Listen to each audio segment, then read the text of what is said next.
I moved into this old house in the countryside about a week ago. I wanted a quiet place. I wanted some distance from the rush of the city.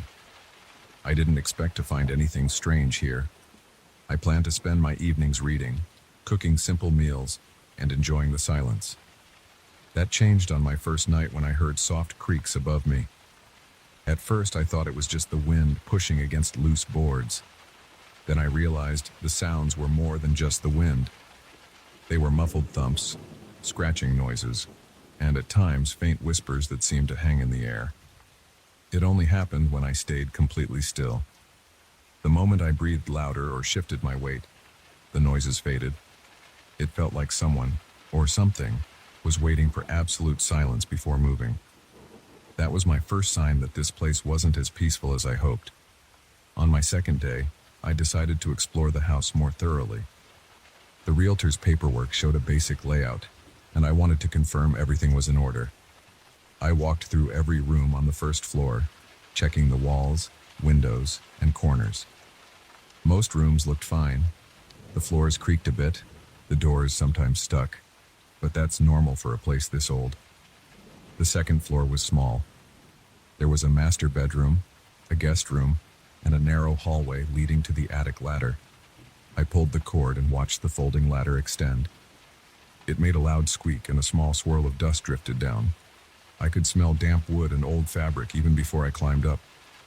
I went up carefully, one step at a time, because the ladder felt a bit shaky. The attic was dark and cold. The small window on the far side let in weak light.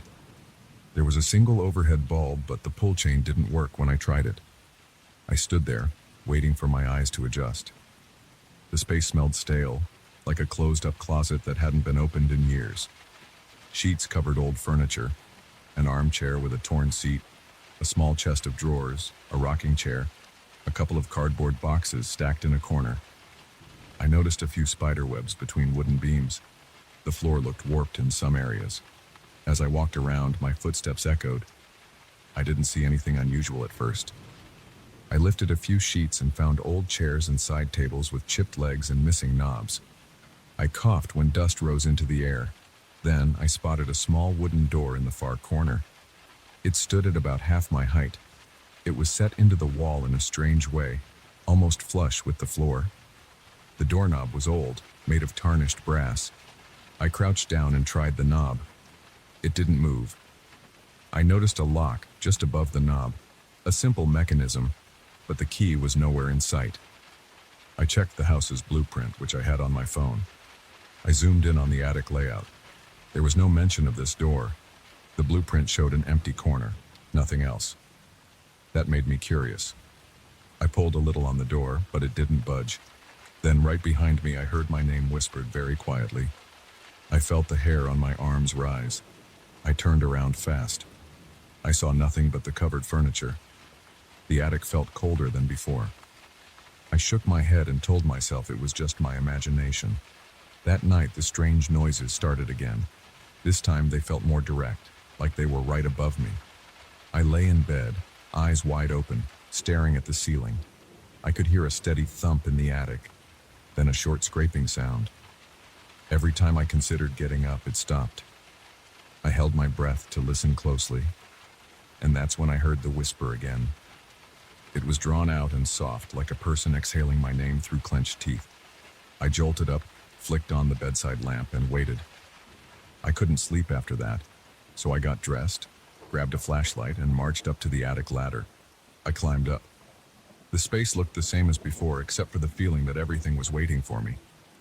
I shone the flashlight around, checking each covered piece of furniture, then moved the beam to that little door. The door was still shut. The lock glinted in the flashlight beam. I stepped closer, and when I touched the knob, I thought I heard a faint warning. It sounded like my name, but I couldn't be sure. I tried to turn the knob, but it wouldn't move. My hand was trembling. My heart pounded in my chest. My mouth went dry. I forced myself to let go and back away. Then I left the attic, feeling uneasy. Over the next few days, I tried to ignore that door. I told myself I'd focus on simple tasks like cleaning the kitchen or mowing the small backyard. I tried to watch some TV in the living room, but the reception was terrible. I tried to read a book, but I couldn't concentrate. Each time the house grew quiet, I felt a presence above me, like the attic was aware of me and waiting for me to make a move. One evening, I decided I had enough. I grabbed a small toolbox and climbed up the attic ladder. I figured I could pry the lock open. I kneeled by the door and tried a screwdriver first. The lock held. I tried a little more force, pressing my shoulder against the door. Right then, I heard my name again, clearer than before. It was a single word, my name, coming from somewhere beyond that door. My hands shook. A chill ran down my back. My legs felt weak, but I forced the screwdriver into the lock, determined to open it. The lock didn't give. I switched tools. I tried a small crowbar. As soon as I wedged it under the door frame, a jolt of pain shot up my arm. It felt like I touched a live wire. I dropped the crowbar. It clanged against the floor, echoing around the attic. I could see the doorknob shaking on its own. My chest tightened, and my breath came out in short gasps. I backed away. My mind was racing. I started thinking maybe I shouldn't push it any further. But curiosity got the best of me. The next day, I returned with a heavier crowbar. I told myself I wouldn't stop until I broke the lock. I set up a small flashlight on a nearby crate. I positioned the crowbar at the edge of the door, right next to the lock. My palms were slick with sweat. I pushed, straining my arms. The lock creaked, but didn't break. I heard something inside the door click, like a bolt shifting. Before I could push again, I felt a rush of cold air around me. It smelled like damp soil, strong enough to make my eyes water. Then I heard a louder whisper right in my ear, telling me to leave it alone. My stomach clenched. I slammed the crowbar down, hitting the lock at an angle. The entire doorknob rattled. For a split second, I thought it was going to give, but then the crowbar slipped, scraping the wood. I lost my balance and nearly fell. The attic floor creaked under me. I stumbled back, panting. Suddenly, my vision blurred. My ears started ringing. It felt like the room was closing in on me. The door seemed to shift in my sight, almost like it grew taller. My head pounded and I had trouble focusing. I staggered toward the ladder and half slid down, leaving the crowbar and flashlight behind. My thoughts were jumbled. I wanted to get out of that attic. I felt a kind of pressure in my chest. My arms shook so much I couldn't grip the ladder rungs. When I finally made it to the second floor hallway, I slammed the attic hatch shut behind me. I locked myself in the bathroom and splashed water on my face. The ringing in my ears slowly faded. I spent the rest of that day downstairs, feeling anxious. I tried to eat, but my stomach was in knots. The house felt heavier. The wooden floors seemed to groan more than before. The air felt too thick. Whenever I stopped moving, I heard faint scraping sounds in the walls. It was like the house itself was pushing back against me. That night, I couldn't settle in bed. I kept tossing and turning. Around midnight, I heard a loud thump overhead. It sounded like something heavy was dropped onto the floorboards. I jumped out of bed and rushed to the living room. I sat there in the dim glow of a single floor lamp, staring at the ceiling, trying to control my breathing. I decided I had to figure out what was behind that door. I was too far in to turn back. Early the next morning, I gathered more tools. I found an old hammer, a stronger pry bar, and a chisel in the garage. My plan was simple: break through the wood around the lock if I couldn't force the lock itself. I told myself I'd succeed this time, no matter what I heard or felt. Going up that ladder, my hands were shaking the whole time. My teeth were clenched, and I could feel my jaw aching. When I stepped onto the attic floor, the air felt colder than before. I noticed the flashlight was still on the floor where I dropped it. The beam had died. The crowbar rested near the door. The entire space felt cramped, like the walls had moved closer. I knelt in front of the door. I wedged the pry bar between the door and the frame. I raised the hammer and struck the bar. The sound was dull and hollow. I felt a small vibration in my arms. Then I hit it again, harder. The wood around the lock started to splinter. That's when the whispers hit me in full force. They were coming from behind the door and from somewhere above. My name repeated in different tones, some almost hissing, others low and urgent. My forehead broke out in sweat. My heart hammered in my chest. My mouth felt like sandpaper. The attic seemed to spin. My vision blurred again. My ears rang. But I kept hitting the pry bar. The wood creaked and groaned, and I could hear the lock starting to loosen. I took one more swing, putting all my weight behind it. The pry bar drove deeper, cracking the door frame. Suddenly, the doorknob jerked on its own. It twisted violently back and forth. I froze. The door moved an inch, like it was being opened from the other side. A rush of cold air hit me. It smelled stale and bitter. My name echoed through the attic, not just once. It sounded like a chorus of whispers. My stomach flipped. I felt dizzy. My head was pounding. I tried to gather my strength and push the door open the rest of the way. The whispering grew louder. My arms felt weak. My throat tightened. I had trouble breathing. I remembered thinking I might pass out, but I forced my hand onto the doorknob and pulled. At first it didn't budge. Then it gave a sudden jerk, like something was trying to hold it shut from inside. We struggled for a moment, me pulling, it resisting. Then it flew open an inch more, just enough for me to see a slice of darkness inside. Before I could see any details, something forced the door shut again. It was powerful enough that I fell back, landing on my backside. The door slammed with a loud bang that echoed throughout the attic. I sat there on the dusty floor, panting. I stared at the door. The knob was still shaking, but it was locked again. My hands were numb. My muscles felt sore. I could barely think straight. The whispering had stopped, replaced by a deep silence. My ears still buzzed from the echoes. I tried to catch my breath. After a minute, I stood up on wobbly legs and approached the door again. I gingerly tried the knob. It was locked tight. I tugged on it a little, but it refused to move. I kicked the door in frustration. It made a dull thunk. No change. My frustration turned into anger. I lifted the hammer again, aiming at the wood near the lock, but then I felt that rush of cold air behind me, and my name sounded in my left ear. It was low, like someone whispering a warning. My chest tightened. I froze. My grip loosened, and the hammer slipped out of my hand. It fell onto the floor with a dull thud. I felt lightheaded, like my body was telling me to back off. I left the attic without picking up my tools. I climbed down the ladder, slammed it shut, and paced around the second-floor hallway. I felt my heart drumming in my chest. My shirt was damp from sweat. My face felt flushed. My head pounded and my vision was still fuzzy around the edges. I forced myself to get some water downstairs. I drank a whole glass in 3 big gulps. It did nothing to calm my nerves. The house felt hostile. The hallway leading to the staircase seemed darker than usual. I heard faint thumps coming from above, as if the attic was reacting to my attempts to open that door. I didn't know what else to do. I considered calling a locksmith, but I couldn't imagine how to explain the situation. I also thought about leaving, but I didn't want to run from a house I had just moved into. Besides, something in me wanted to see what was behind that door, even if it scared me. I decided to take a break for the rest of the day. I stayed in the living room, keeping the TV on for background noise. I avoided silence because that's when I'd hear the faint scratching and whispering again. I made myself a quick meal, but I barely tasted it. My thoughts kept returning to that door in the attic. The memory of that slam and the feeling of being pushed back were fresh in my mind. My arms still felt sore from gripping the crowbar.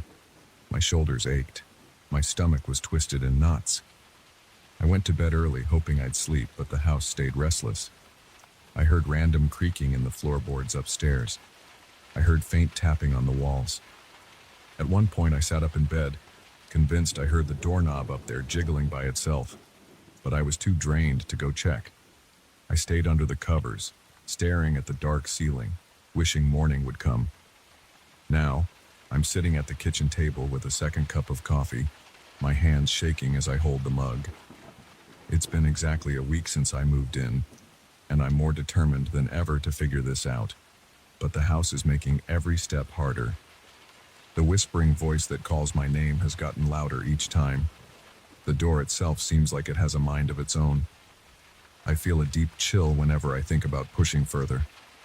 My vision goes in and out of focus, and my ears ring whenever I step into the attic. I can't ignore this anymore. I don't think I can find peace until I open that door. But something doesn't want me to.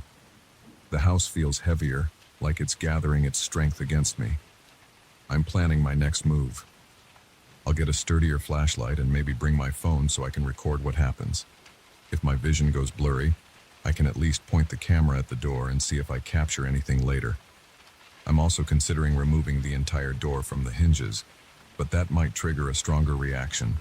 I'm scared of what might happen if I force my way inside. At this point, I need answers. If I can't open it, I might end up leaving this place for good. I'm not even sure if I can sell it without disclosing what's going on up there. The house feels like it's warning me to stop. But I can't stop. I have to know what's behind that door. It's become a personal challenge. I feel it in my gut. I need to push through, even if the attic tries to shut me out again. I'm going up there once more. I'll ignore the whispers, the cold air, and the sudden pains. I'll break that door down if I have to. I'm not leaving this unanswered. Maybe I'm stupid or reckless, but I refuse to sit here feeling watched and threatened. I'm going up there and I'm not leaving until I get that door open. If the house wants to scare me, it's going to have to try harder. I'm tired of running in circles. I'm done playing around. I'm going to face it. The next time I come downstairs, I'll have my answer. Or I'll know for sure that this place isn't meant to be my home. Either way, I'm walking up that attic ladder and I'm doing it right now.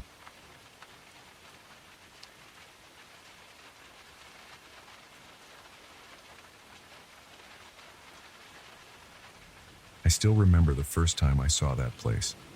I was out on my usual nighttime run, jogging along the deserted road that runs about a mile from my house. I didn't expect anything strange. I just wanted to blow off some steam and clear my head. But something felt off that evening. The air felt heavier than usual and my legs felt tense from the start. I kept going, figuring it was just nerves or fatigue. Then I saw the abandoned chapel. It looked like a wreck, missing its roof and covered in ivy. I'd passed it before, but that night I noticed a faint glow or movement inside. I had never seen anything like that there. I slowed down, squinted, and saw a shape, transparent, kneeling near what used to be the altar. It took me a few seconds to realize it wasn't just my eyes playing tricks. I stopped a few steps from the doorway, breathing hard. The shape looked human, but it had no real features. I didn't see a face or hands. I only made out a torso, legs, and arms. It didn't make a sound, and it didn't cast a shadow on the crumbling walls. I tried to swallow, but my throat felt dry. I took a few careful steps forward. My heart started pounding, and I felt the muscles in my shoulders get tight.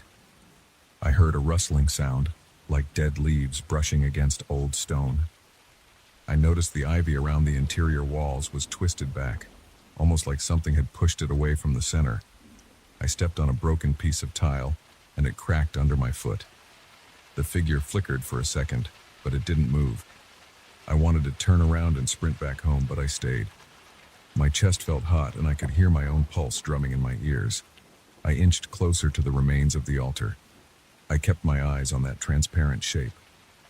I got close enough to see that the ivy on the ground looked shriveled near the altar. The leaves looked limp and dark, as if drained of color. I didn't smell anything strange, just the damp odor of the old walls. But there was a slight pressure in the air around me, like I was standing near a low electrical current. It made my hair stand on end. I didn't say a word. I just stood there, breathing fast, not knowing what to do. The shape shifted slightly, but it never turned to face me. I noticed my stomach muscles clenching. My skin broke out in goosebumps even though I was sweating from the run. I started to feel dizzy, so I backed away. Then I turned and ran back down the road. I didn't dare look over my shoulder. My footsteps on the cracked pavement sounded louder than usual, and I kept expecting something to follow me. But nothing ever did. That night, I slept poorly. I kept seeing that figure in my mind, kneeling there. I woke up twice, drenched in sweat, my heart racing. I told myself I was just scared from the shock, that I'd calm down in a few days. But the next evening I felt a powerful urge to go back. It was like there was a pull in my gut, telling me to return to that chapel. I tried to ignore it and watch TV until past midnight, but I couldn't focus on anything. My eyes kept drifting to the clock, and my foot tapped against the floor without me even noticing. Eventually, I gave in. I laced up my running shoes and left my house, my mind spinning with a nervous buzz. I jogged the same route as always, and by the time I saw the chapel in the distance, my heart was hammering. My mouth felt dry again. The inside of my chest felt tight, and I kept wiping sweat from my forehead. The road was silent and dark, with only a weak moon in the sky. I slowed to a walk when I reached the chapel. The entrance was still partly collapsed, the walls broken in sections. I saw the same figure kneeling in the same spot. I took a couple of deep breaths, trying to calm my nerves, and stepped inside once more. My shoes scraped against the uneven floor. The ivy on the walls looked even more twisted than before, as if it had been yanked away from the center. The figure's presence felt stronger this time. I don't know how else to put it. The air in there pressed against my ears. I heard a faint crackling, like static electricity.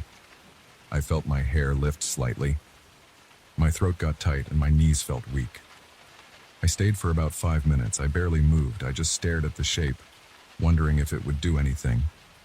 It didn't. It stayed still, as if locked in prayer or some kind of silent ritual. After a while, I felt a surge of panic. My muscles tensed up. My mind was screaming at me to leave, so I ran off without a second thought.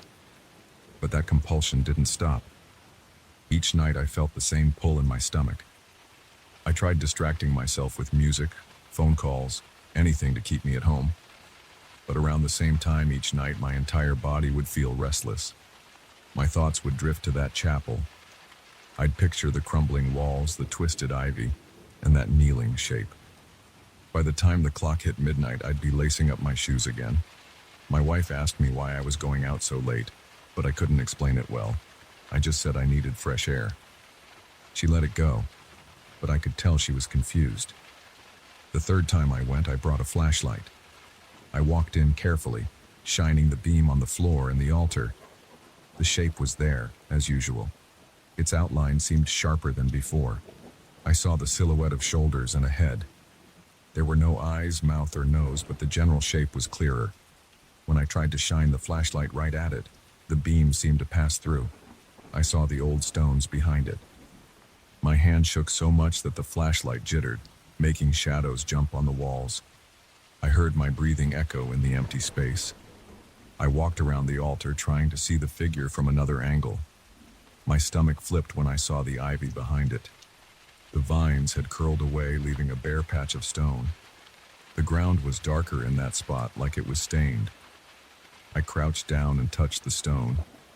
It felt cold, almost like ice, even though the night was warm. My fingers tingled. I pulled my hand back, feeling a rush of adrenaline. My heart pounded in my head. I stood up and backed away. The figure stayed where it was, never looking at me or speaking. I don't even know if it had a face. After a moment, I left, my legs shaking.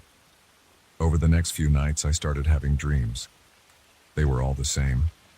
I was kneeling at that altar, mumbling words I didn't understand. My voice sounded hollow and distant. I'd wake up gasping for air, my body drenched in sweat. I'd look at the clock and see it was just past 3 a.m. My hands would shake for a while, and I'd feel my heart thudding against my ribs. I couldn't get back to sleep after that. I'd just sit in the living room, staring at the floor, feeling drained. I tried staying away from the chapel for a few nights, but the urge kept getting worse. I felt a constant buzzing in my body, like I was full of nervous energy I couldn't release. I got headaches when I tried to force myself not to go. Eventually, I couldn't stand it anymore. I left the house around 1 a.m. and jogged straight to the chapel, not bothering to pace myself. When I got there, I was out of breath and drenched in sweat. My lungs ached, and my legs felt like rubber. But the moment I stepped inside, I felt calmer. The air still felt heavy, but the pressure in my head eased up a bit. I stood there for a long time, trying to figure out what the shape was. I didn't speak out loud, but I kept thinking, "What are you?" in my head. I didn't get a response. Nothing moved except the slight flicker of that outline. After 10 minutes or so, I felt a new feeling, a tug toward the altar. I took a step forward, then another. My arms were trembling and my neck felt stiff. I got close to the altar, close enough to touch it if I wanted. The stone looked chipped and weathered. The top was covered in dead ivy. I saw more of those dark patches on the floor. I hesitated, then knelt down. My heart thumped so hard that it made my chest hurt. I placed my hands on my thighs. The figure was right next to me. I couldn't see its face, but it was right there. I tried to look at it from the corner of my eye. It made me shiver. My skin felt cold. I stayed kneeling for what felt like forever. My mind was a mess of thoughts. I didn't know why I was doing it. I didn't know what would happen next. I started breathing faster. My temples throbbed. Then I stood up, grabbed my flashlight, and rushed out. I ran all the way home, my legs burning. I locked the door behind me and stood in my hallway, panting. I felt a wave of nausea. My hands were covered in sweat. I collapsed onto the couch. The rest of the night I sat there, rubbing my face and trying to calm my racing heart. That ritual repeated itself every night. I'd dream about kneeling at the altar, reciting nonsense words. I'd wake up at 3 a.m. wide awake and sweating. I'd finally give in around 1 or 2 a.m. the next day, run to the chapel and kneel there again. Each time the figure looked a little more solid, but it stayed transparent. Each time I felt weaker. My arms felt heavy, and I started losing energy during the day. I'd drink coffee, but it wouldn't help. My eyes felt gritty and sore. My shoulders and back ached. I wanted to stop, but I couldn't. The compulsion was too strong. After about 2 weeks of this, I noticed the skin on my forearms looked paler than usual. My wife asked if I was feeling sick, and I lied, telling her it was just stress. She didn't seem convinced. She asked me why I never slept well anymore. I avoided the question. I couldn't explain it without sounding insane. In my head, I kept thinking, maybe I should talk to someone. Maybe I should get help. But every time I seriously considered it, the urge to go back to the chapel would flare up, and I'd lose track of those plans. One night, I decided to push through the run and stay at the chapel longer to see if anything would happen. I got there around midnight. The moon was behind some clouds, and the sky was almost pitch black.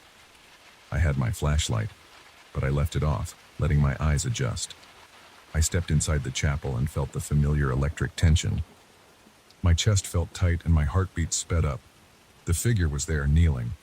I approached it again, stopping at the altar. I knelt down and stayed there, trying to keep my breathing steady. My legs felt numb after a few minutes. My heart hammered in my ears. Then I felt something like a whisper of air on my neck. I froze. I couldn't see anything, but I felt a slight pressure on my shoulder, like a gentle tap. My muscles tensed. I clenched my fists and wanted to jump up, but I stayed still. I'm not sure why. My body refused to move. My chest felt like it was on fire, and my temples throbbed. Then the sensation stopped, and I could move again. I stumbled back, stood up, and felt my vision blur for a second.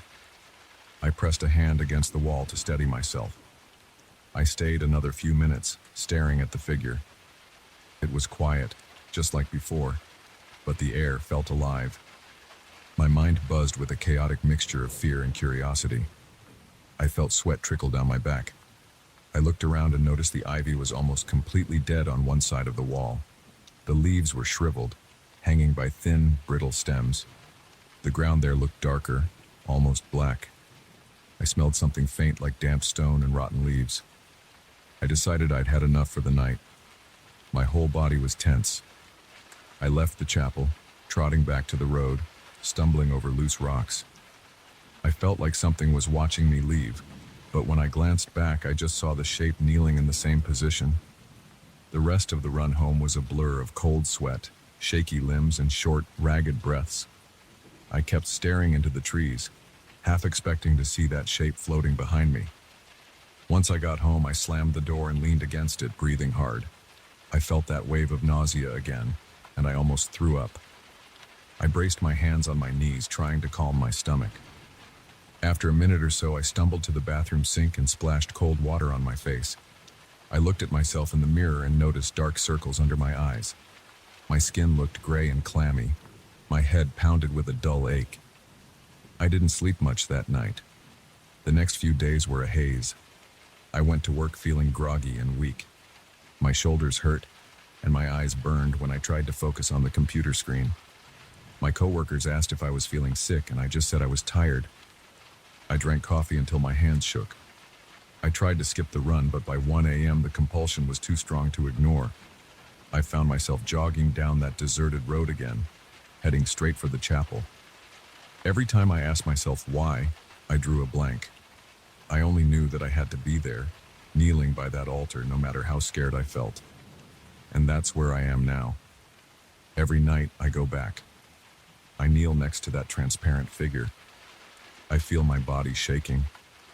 I sweat through my clothes. I sense that invisible force pressing against my chest. When I leave, I feel drained, but also strangely relieved, like I've fulfilled some kind of obligation. My dreams are getting more vivid. I hear my own voice speaking gibberish in those dreams, but I don't recognize the words. It's getting worse, but I can't stop. Something is keeping me tied to that chapel, making me show up night after night. I don't know what will happen next. I only know I'll be there again tomorrow, standing in that ruined doorway, watching that same shape kneel at the broken altar. I don't think it will let me go anytime soon.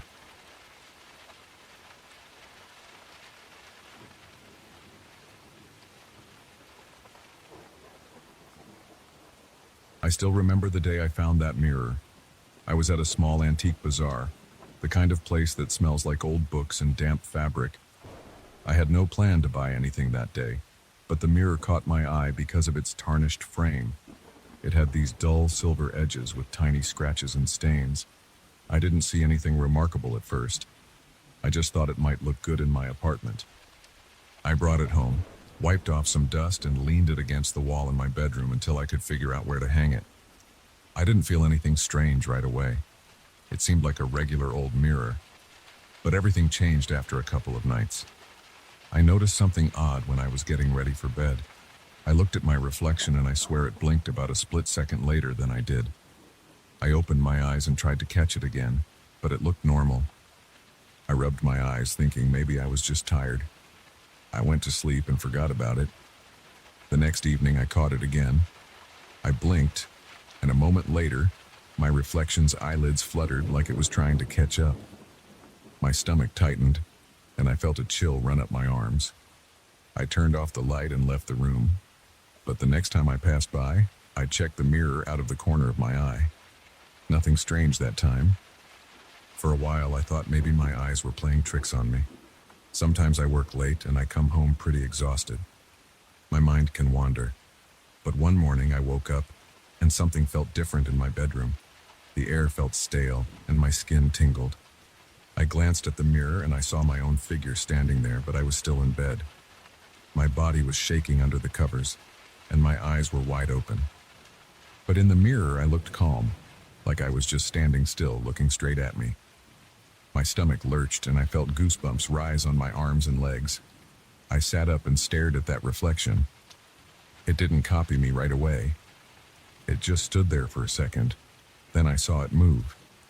It raised its hand like it was reaching out. Then it was gone, and it matched my position in bed again. My heart pounded and I started to sweat. I got up to see if there was someone behind the mirror. Of course, no one was there. I decided to move the mirror out of my bedroom. I carried it to the living room and propped it against the wall near the front door. I felt relieved when I took it out of my bedroom. My plan was to return it or sell it. But I kept getting this uneasy feeling when I walked by. Every time I glanced at the reflection, I swore it was looking at me with a slight delay, like there was a half-second lag. Sometimes I saw the reflection's mouth twitch before mine did. I started to avoid looking at it for too long. I tried to cover it with a towel, but the towel slipped off during the night. The next morning, I found it on the floor. I don't remember taking it down. I told myself to get rid of the mirror. I even brought it out to my car with the intention of driving to a thrift store, but I got distracted by a call from work. When I came back, the trunk was open and the mirror was back inside my apartment. I can't explain how it ended up leaning against the living room wall again. I felt my throat tighten and my hands shook when I tried to pick it up again. It felt heavier than before. I started to sweat and my heart raced. I left it there and walked away. I took a shower and tried to calm down. Things only got worse. Sometimes late at night, I'd sit in my living room trying to watch a show or read something on my phone, and I'd catch movement out of the corner of my eye. I'd look over, and in the mirror, I'd see my own shape standing behind the couch.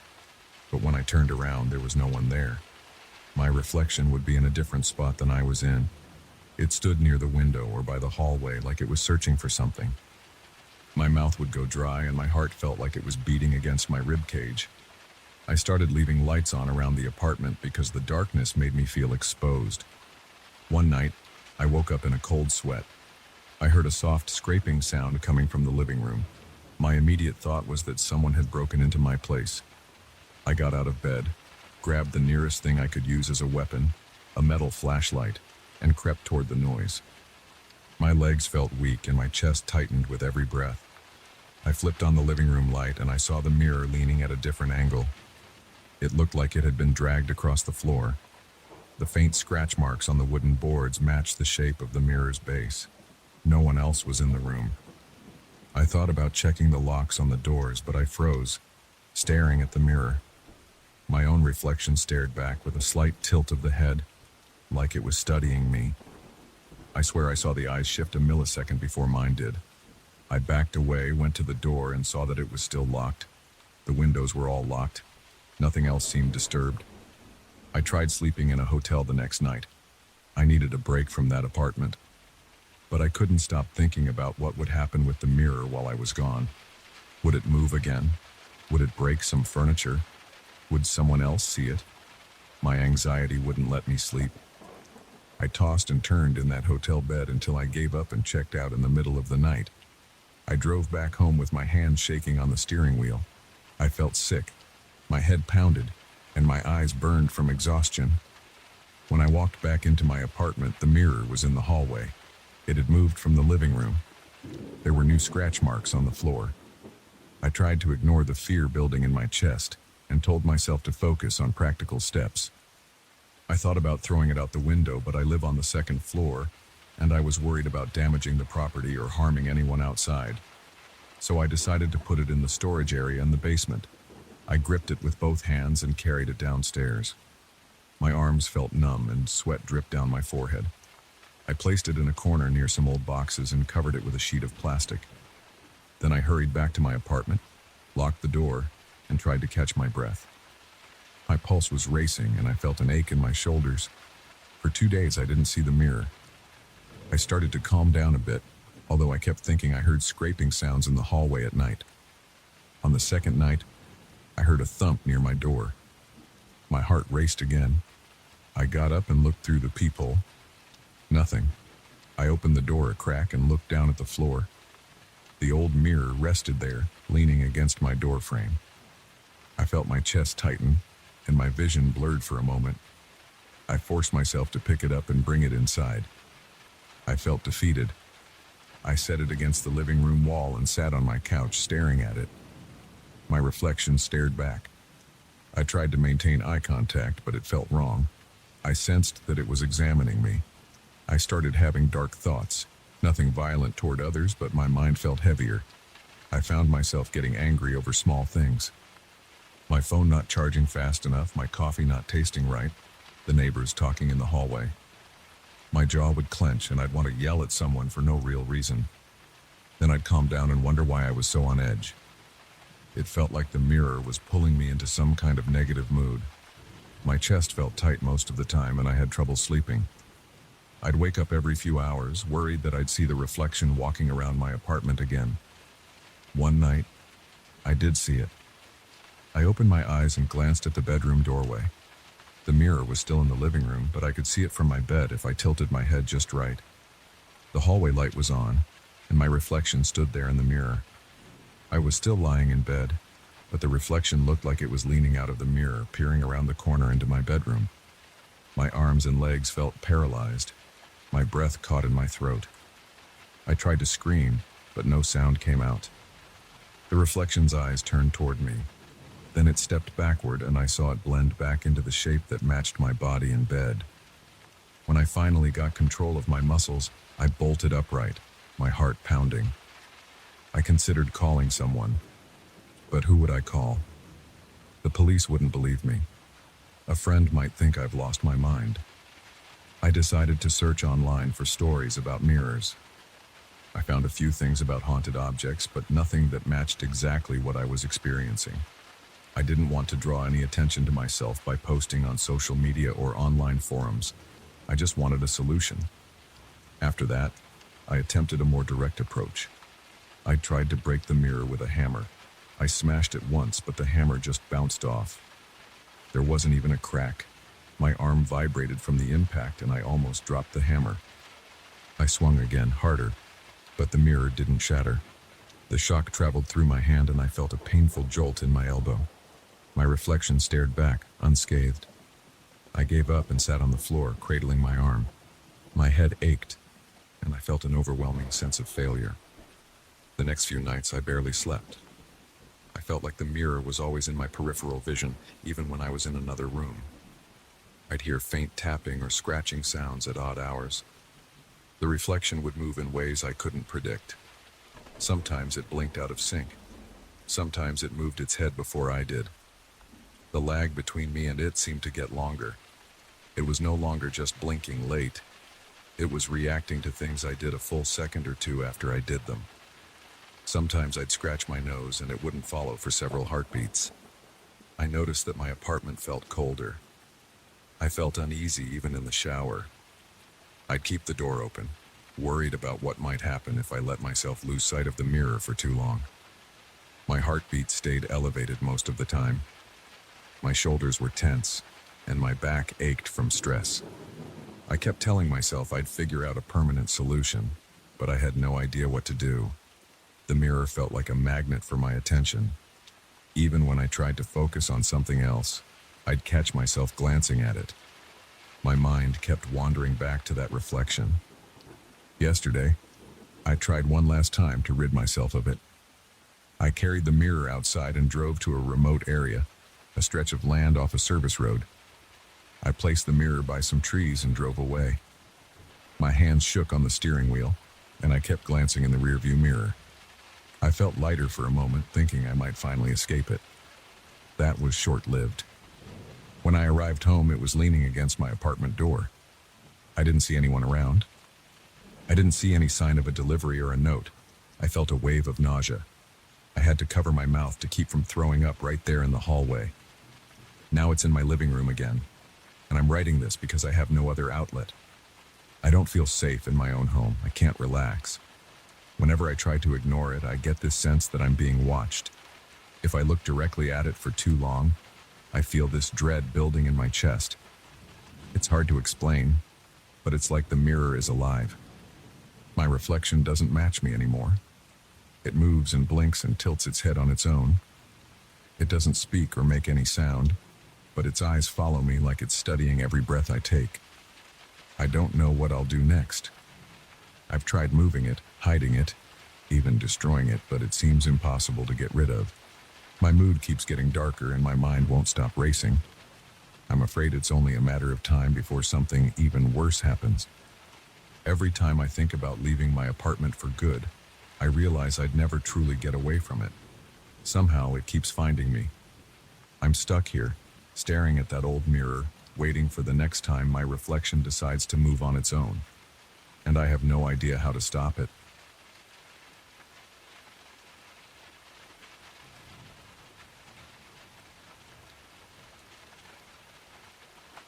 I never expected to see my own shadow upside down on the pavement. I was walking home in the rain, hunched forward under my jacket because the wind kept blowing water in my face. The streetlights were weak, and the water rushing near the curb made a constant soft roar. I tried to wipe the rain from my eyes so I could see the sidewalk in front of me. My shoes were soaked, and each step made a squishing sound. But then I noticed something else. My shadow on the ground was reversed. It was like looking at my own figure flipped top to bottom. I stopped for a second and stared. The water dripped down my coat collar, and I felt a chill run over my arms. I thought maybe I was just tired, or seeing a reflection in the puddles. I kept walking, hoping it was a trick of the light. The further I went, the more it stayed there, following me, yet inverted. My heart started to pound. I remember blinking hard a few times. The street was empty, and I only heard the rain and my footsteps. Occasionally, a car passed by on the main road behind me, but I was mostly alone. I looked down again and realized the shadow was moving a tiny bit before I did, like it predicted my next step. I felt the muscles in my legs tense, and I slowed my pace. I wanted to see if it would slow down too. It did, but there was a strange lag in my movements. My head felt light, like I was off balance, and I had this urge to run home. The rain finally started letting up, which should have made me feel better. Instead, I noticed that my shadow stayed in place on the wet asphalt. There wasn't much direct light around, so I expected it to blur or fade. It didn't. I paused under a dim lamp and shifted my weight from foot to foot. The shadow shifted, but again with that eerie fraction of a second lead. I felt like I was in some kind of surreal film scene, except I was cold, wet, and confused. I pushed on, trying to ignore it. My heart was beating hard enough that I could feel the pulse in my ears. Each time I took a step, I glimpsed that upside-down shape flickering just ahead of me. It felt like it was mocking me with its weird orientation. My eyes darted around, and I kept checking the windows of the dark houses lining the street. I worried someone might look out and see what was happening. That idea made me anxious. I didn't want any attention on me or on this bizarre situation. I just wanted to get inside my house and lock the door. Once I made it to my front yard, I stood still for a moment, feeling the water seeping into my socks. My porch light was off. I fumbled for my keys, and as I turned the lock, I looked down again. The shadow was right there, still upside down on my walkway. It made my stomach feel tight. It defied any normal explanation. I told myself it must be some freak reflection from a passing car or some weird phenomenon from the streetlights. But none of those explanations made any sense, especially now that I was off the street and the lamp was far behind me.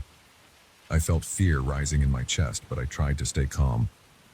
When I stepped into my living room and turned on the light, I froze.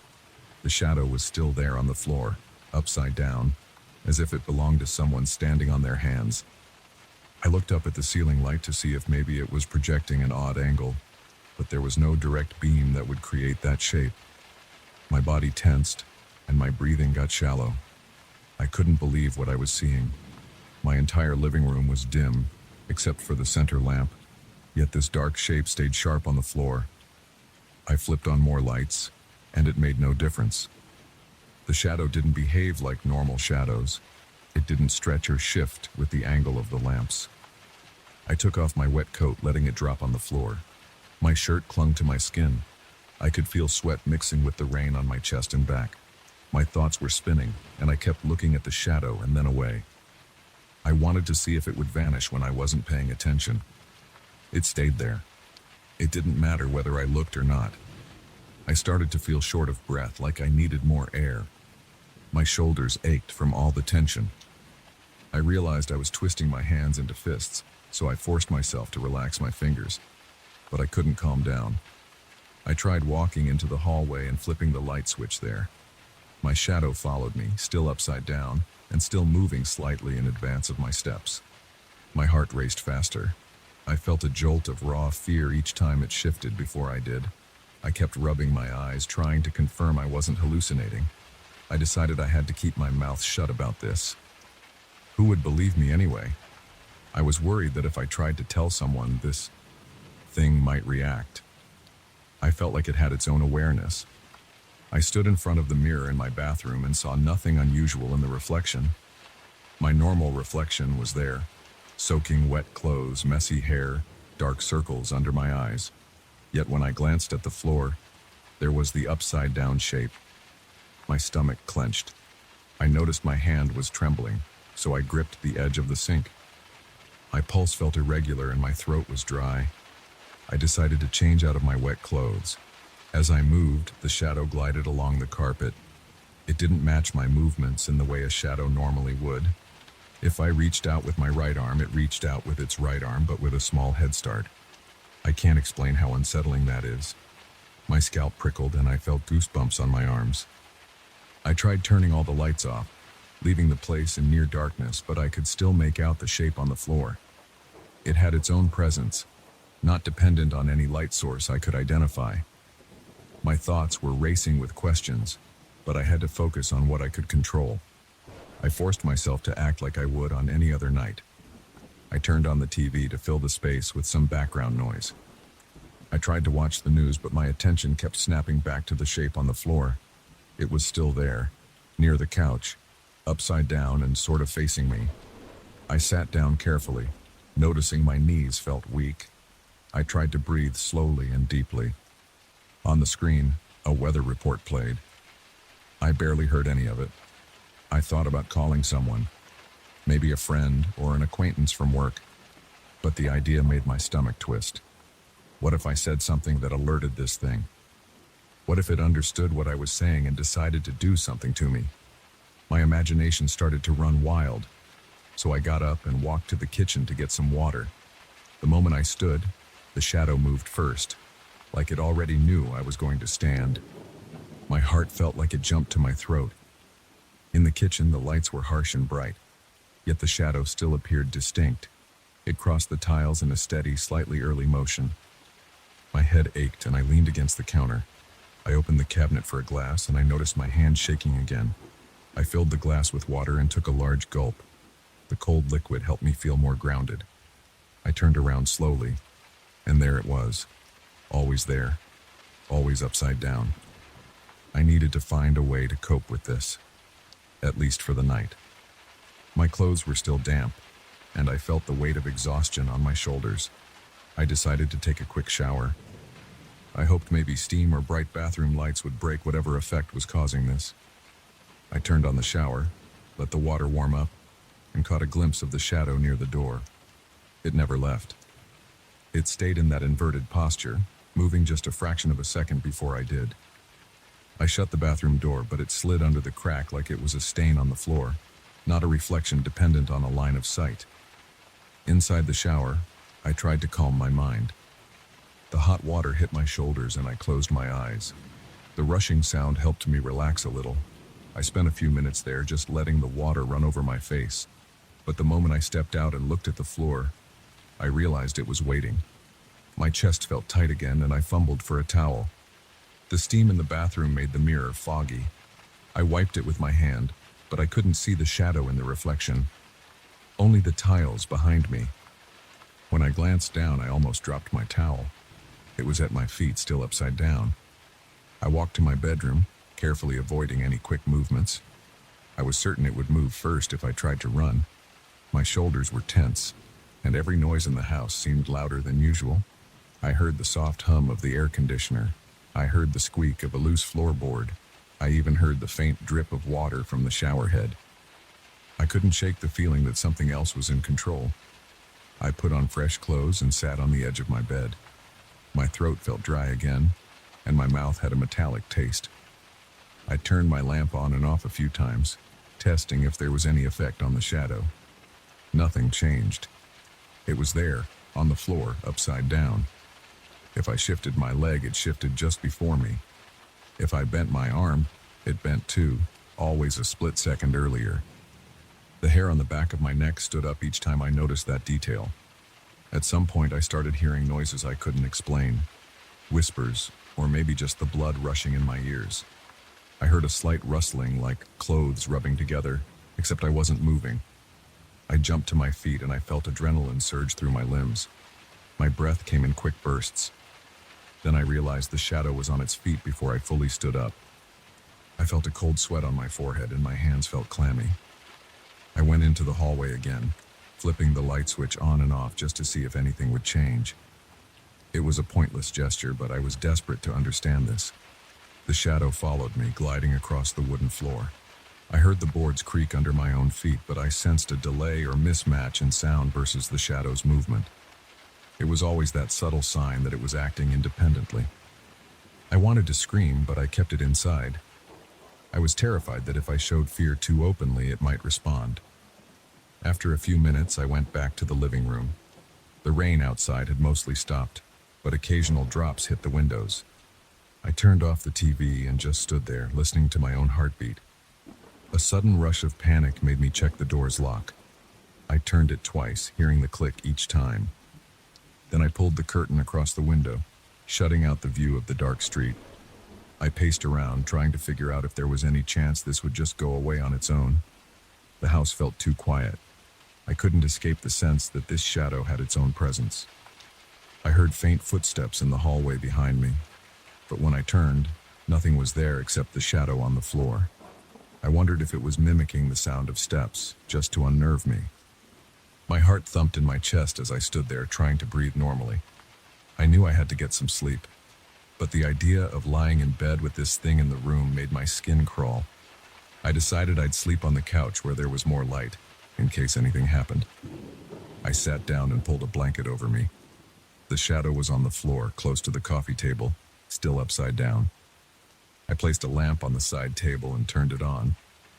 The light cast short, crisp shadows on the couch and table, but the shape of my body on the floor remained inverted and independent of that light. I rubbed my arms, trying to get rid of the goosebumps. My eyelids felt heavy, but I was too scared to let them close. Every so often I heard a quiet whisper, like someone saying my name very softly. I snapped my eyes open, scanning the room. I never saw anything else, just that dark figure on the ground. My body was exhausted and my mind was drained, but the anxiety kept me on edge. Eventually I had to rest, so I let my body slump back on the couch, hugging the blanket. The entire night, I drifted in and out of a restless doze. Each time I caught a glimpse of the floor, the shadow was there, never once breaking its pattern. In those half-awake moments, I felt a strange sensation, like I was sharing my thoughts with something else. It was as if another consciousness was nudging me, hovering right on the edge of my mind. I fought it off by reminding myself that I had to stay alert, but I kept feeling this pressure at the back of my head, like a slow, rhythmic pulse. When morning finally came, I realized I couldn't tell anyone about this. I still can't.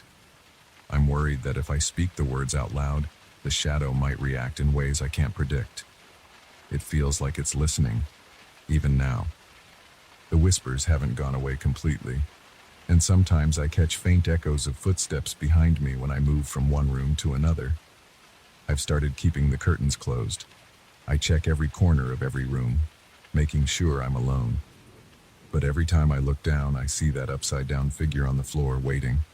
It hasn't left for a second. Even now, while I'm talking, I feel it there. I can't ignore it. It's watching every gesture, every tilt of my head, and it's always just slightly ahead of me. My stomach churns, my hands are sweating.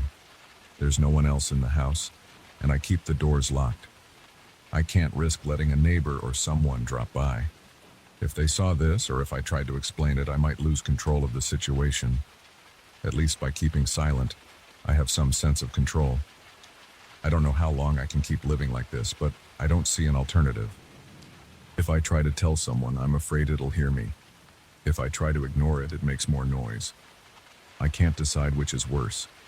I just know that if it decides to do more than watch, I won't be able to stop it. For now, I'm stuck in this lonely routine of caution and anxiety, hoping that maybe someday it'll leave on its own. But so far, every day ends the same way. I see that thing on the floor, upside down, always ready to move before I do. And every night I lie awake, trying to pretend I don't hear its whispers.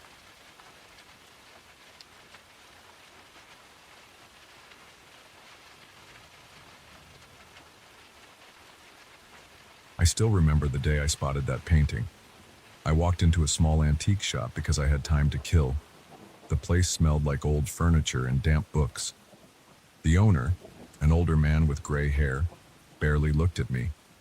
I wandered around until I saw this one painting leaning against a wall near the back.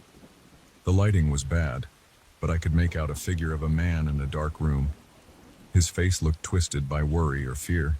The detail was incredible. His eyes seemed to stare right through me.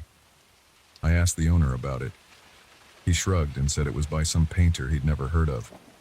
He named a low price. I bought it without hesitation because I liked the realism. It felt different from the usual cheap, dull paintings I see at flea markets. When I brought it home, I didn't have a specific plan for where to put it. My apartment isn't big, but I have a spot in the living room above a small couch, so I hung it there. At first, it just looked like a weird old painting that gave the room a bit of personality. I even had a friend over that same evening. He glanced at it and joked about it being creepy. I agreed, but I also thought it was cool. I didn't pay much attention to it after that because I had work early the next day. A few days passed and I started noticing something odd. Every time I glanced at the painting, the expression on the man's face seemed slightly different. The first time I thought I was imagining it. I was tired from a long shift, so I figured my eyes were just playing tricks on me. But a couple of days later, I saw the man in the painting again. His face wasn't twisted in the same way. It looked more like a faint grin now. Nothing huge, just a tiny curve at the corner of his mouth. It made me uncomfortable, but I wrote it off as me looking for details that weren't really there. Then one night, I came home in a foul mood. I'd had an argument with my boss and I was furious. My hands were shaking and my head pounded. I dropped my keys on the kitchen counter and went into the living room to collapse on the couch. I happened to look up at the painting. The man's face seemed twisted into something hateful. His brows were pulled down hard and his eyes looked like they were filled with anger. It felt like he was staring right at me, mirroring my rage. My throat tightened. I felt a rush of panic in my chest. I stepped closer, thinking maybe the light was playing tricks again. But the longer I stared, the more convinced I was that he looked furious. That was the exact emotion I was feeling. I grabbed a glass of water and tried to calm down, but I couldn't stop thinking about what I'd just seen. Over the next week, I started paying attention every single day. When I left for work feeling fine, the painting looked neutral. When I came home stressed or sad or anxious, the man's expression reflected it. If I was tired, he looked drained, with sunken eyes and a slack mouth. If I was irritated, I saw frustration in his face. If I was genuinely depressed, he appeared sorrowful, like he'd lost all hope. After a few days, I got so on edge that I avoided looking at it. I still felt it drawing my eye, though. It was almost impossible for me not to check his face whenever I entered the living room. Sometimes I tried to catch it in the act. I'd look quickly, hoping to see the transition or something that would prove I was imagining things. But the painting never moved. It was always still. It just looked different depending on my state of mind. By the end of that second week, I couldn't deny the pattern. If I felt good, the man looked calm. If I felt terrible, he looked worse. It wasn't some random shift of shadows or angles. It felt deliberate. That made me nervous. My heart would pound whenever I stepped into the living room. I'd feel sweat on my palms. I'd almost tiptoe past it, wishing I could put a sheet over it or hide it in a closet. But I couldn't bring myself to remove it. Part of me wanted to test the situation further. Another part of me felt like it was watching me for some reason, and that made me uneasy. I started sleeping poorly. I'd wake up several times a night, thinking I heard something in the apartment. A few times I rushed into the living room, flipping the light on just to make sure nothing was off. But the painting was always there. That man's eyes aimed at me, his expression shifting in subtle ways. On a Sunday morning, I woke up feeling a little off. My neck was stiff, and I had a dull headache. I decided to sit on my couch with a cup of coffee. I glanced at the painting. The man's face looked tense. I noticed the tightness in his jaw. I felt a wave of unease, like I couldn't relax in my own place. My stomach churned. I sipped my coffee, but I couldn't even taste it. I was too distracted. I kept staring at the painting, almost waiting for it to move or blink. My breathing grew shallow. I leaned closer, trying to see if I could find brushstrokes that might change the expression under different lighting. I could see fine lines around the man's eyes, like wrinkles from stress. The detail was shockingly lifelike. I leaned back and shut my eyes for a moment, trying to steady my thoughts. The next day I had an early meeting at work, so I didn't look at the painting in the morning. I rushed out, got through my day, and came home later than usual. I was exhausted. My entire body felt heavy and my mind was numb. I threw my jacket on a chair and dropped onto the couch. When I glanced up, I saw the man's face looking completely drained. It was like he'd been carrying some giant burden all day. I rubbed my eyes and looked again. He had heavy bags under his eyes and his mouth was downturned. The corners of his lips were pulled so low it looked pitiful. I let out a shaky breath. My heart started pounding again, and I felt a chill spreading down my arms. This was not my imagination. The painting was matching my emotions. It was like it was connected to me somehow. I tried to stay calm, but my thoughts raced. I grabbed my phone, scrolled through social media, tried to ignore the painting. Every once in a while I'd glance up. The expression never changed after that. It stayed miserable, mirroring how I felt. Eventually I went to bed, but I kept waking up. I'd hear my heart thudding in my ears. My mouth felt dry. My skin felt clammy. Every time I drifted off, I'd see that face in my mind. Sometimes I imagined it was smiling in a cruel way, even though I hadn't witnessed that yet. But I couldn't rest. I got up once around 3 a.m. and wandered into the living room. I turned on a lamp. The painting looked normal enough, but still grim. I turned off the lamp, mumbled a curse under my breath, and went back to bed. I didn't sleep well at all. About a week later, things got worse. I was dealing with stress at work and money problems. I felt my patience slipping. I slammed doors. I yelled at a coworker who irritated me. I came home that evening furious, my ears burning. I stepped into my apartment, threw my bag to the floor, and stormed into the living room. I noticed the painting right away. The man's expression wasn't just angry, it looked monstrous. His eyes seemed to burn with rage. His teeth looked clenched. It was such a hateful stare. I felt my stomach drop. My hands began to shake, and I could hardly breathe. I forced myself to look away, but I could still feel his gaze on me. My arms felt numb. My chest felt tight. I swear I could hear my own heartbeat pulsing in my head. I started pacing around the apartment, thinking I was losing it. I wanted to throw the painting in the trash, but the idea of removing it seemed risky. I'd grown attached in a warped way, almost like I needed to see what it would do next. I couldn't think of a logical explanation for what was happening. I just knew that every time I felt a strong emotion, the painting reacted. It mirrored me so perfectly that it felt like it was feeding off whatever I was feeling. It reminded me of my own reflection, but it wasn't me in the picture. I tried inviting a close friend over to see if he noticed anything, but I chickened out at the last second. I knew it would sound insane. Hey, do you see this painting changing its expression? That question alone would make me look unstable. I decided to keep it to myself for now. Still, my friend did come by. He stood there, looked at the painting for a moment, and said it was cool but creepy.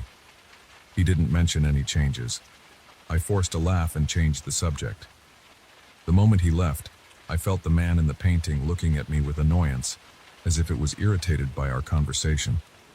I stepped back, feeling my legs tremble. I left the room and shut the door behind me, but that didn't help. I could still picture those eyes. I went on like that for several days. My energy drained at work. I could barely focus. My boss asked if I was okay. I lied and said I wasn't sleeping well, which was true, but I left out the part about the painting. Every time I came home, I'd see the man's face. If I was anxious, he looked uneasy. If I was depressed, he looked crushed by sadness. My heart would race and I'd feel a knot in my stomach. I kept telling myself to take it down, but I couldn't do it. My hands would hover near the frame and I'd hesitate.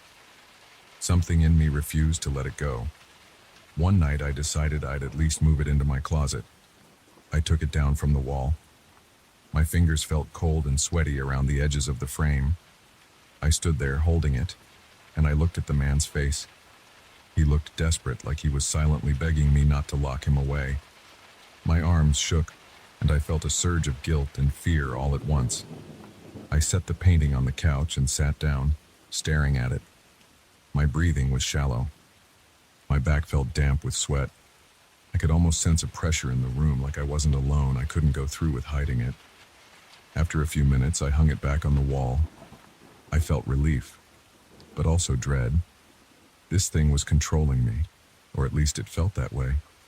I tried to calm myself by keeping a routine. I'd wake up, avoid the living room until I was dressed and ready to leave. After work, I'd come home, grab food, and try not to stay in the living room for long. I'd watch TV in my bedroom or stare at my phone. I'd do anything to avoid the painting, but I knew it was there. The pull was still strong. If I was in a bad mood, I'd sneak a glance, and it was always the same. The expression matched exactly what I felt. Some nights I dreamed about it. I'd see the man in the painting walking around my apartment. I'd wake up with my heart racing, my shirt soaked in sweat. One evening, I forced myself to do a test. I tried to sit quietly and think about something cheerful.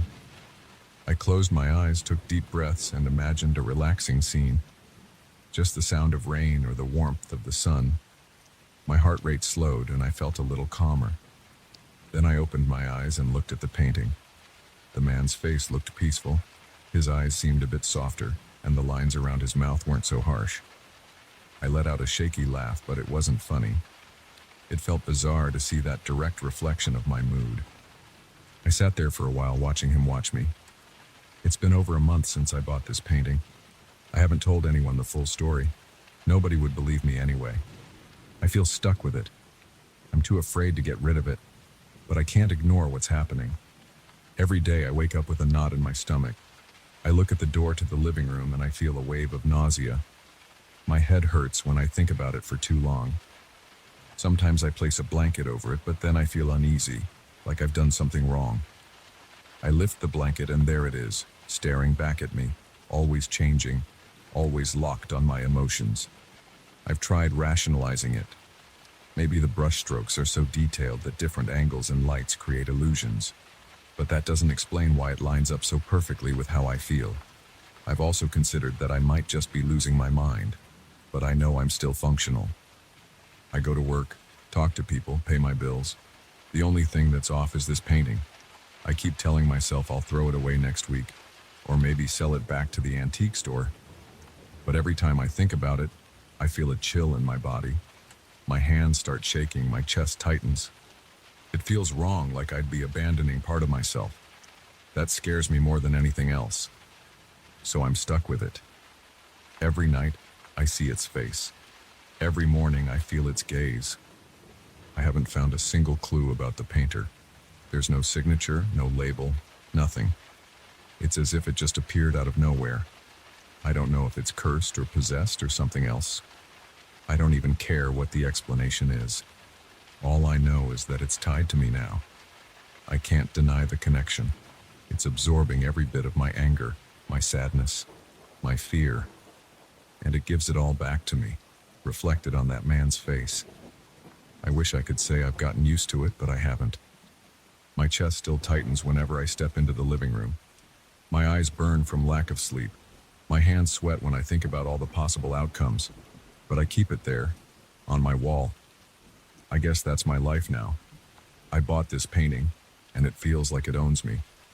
I don't have the nerve to break that link, and so I sit here night after night trying to keep my emotions in check because I know the painting is always watching. And that's the truth. I can't make it sound pretty or poetic. It's just the constant reality I face. It's here, and I can't let it go.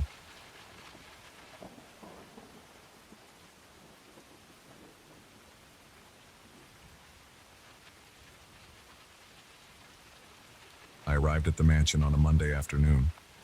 I remember the rough gravel under my boots when I walked up to the main entrance. The mansion stood in front of me with tall stone walls and narrow windows. It looked cold even in daylight. The owner was waiting by the door. He was a quiet man, thin, with pale skin. He explained the job requirements without wasting time. He wanted me to catalog the books in the large library on the second floor. That was it. I asked about the rest of the house, curious about all the locked doors in the corridor. He only told me to focus on the library and not to wander anywhere else. Then he pointed toward the end of the main corridor. There was a heavy wooden door reinforced with thick chains. He looked straight at me and said, "Do not touch that door. The silence of that room must not be broken." He didn't offer any details. He just gave me a key for the library, said I could stay in the guest room at the other end of the hall, and that was the end of our conversation. During my first day, I explored the library. It was larger than I expected, with shelves that reached the ceiling. The smell of dusty pages made me cough a few times. I noticed there were old lamps on the tables and a single tall window on the far side. I spent most of that day scanning the shelves, writing down titles, sorting them by category. My plan was to organize everything in a methodical way so the owner could find his books without trouble. The owner didn't bother me again. He stayed somewhere else in the mansion. I didn't see him after he gave me a quick tour. I assumed he preferred his solitude. That evening, I walked down the main corridor to my guest room. I passed by the chained door. I slowed down when I heard a faint shuffle behind it. My body went rigid and I stopped in front of it for a moment. I felt a draft of cold air slipping through the gap at the bottom. The chains rattled a little, and I thought maybe the wind moved them. I stepped closer and tried to hear more, but I only caught a dull thump from inside. My heart beat faster and I felt sweat under my collar. I glanced around, saw nobody, and continued to my room.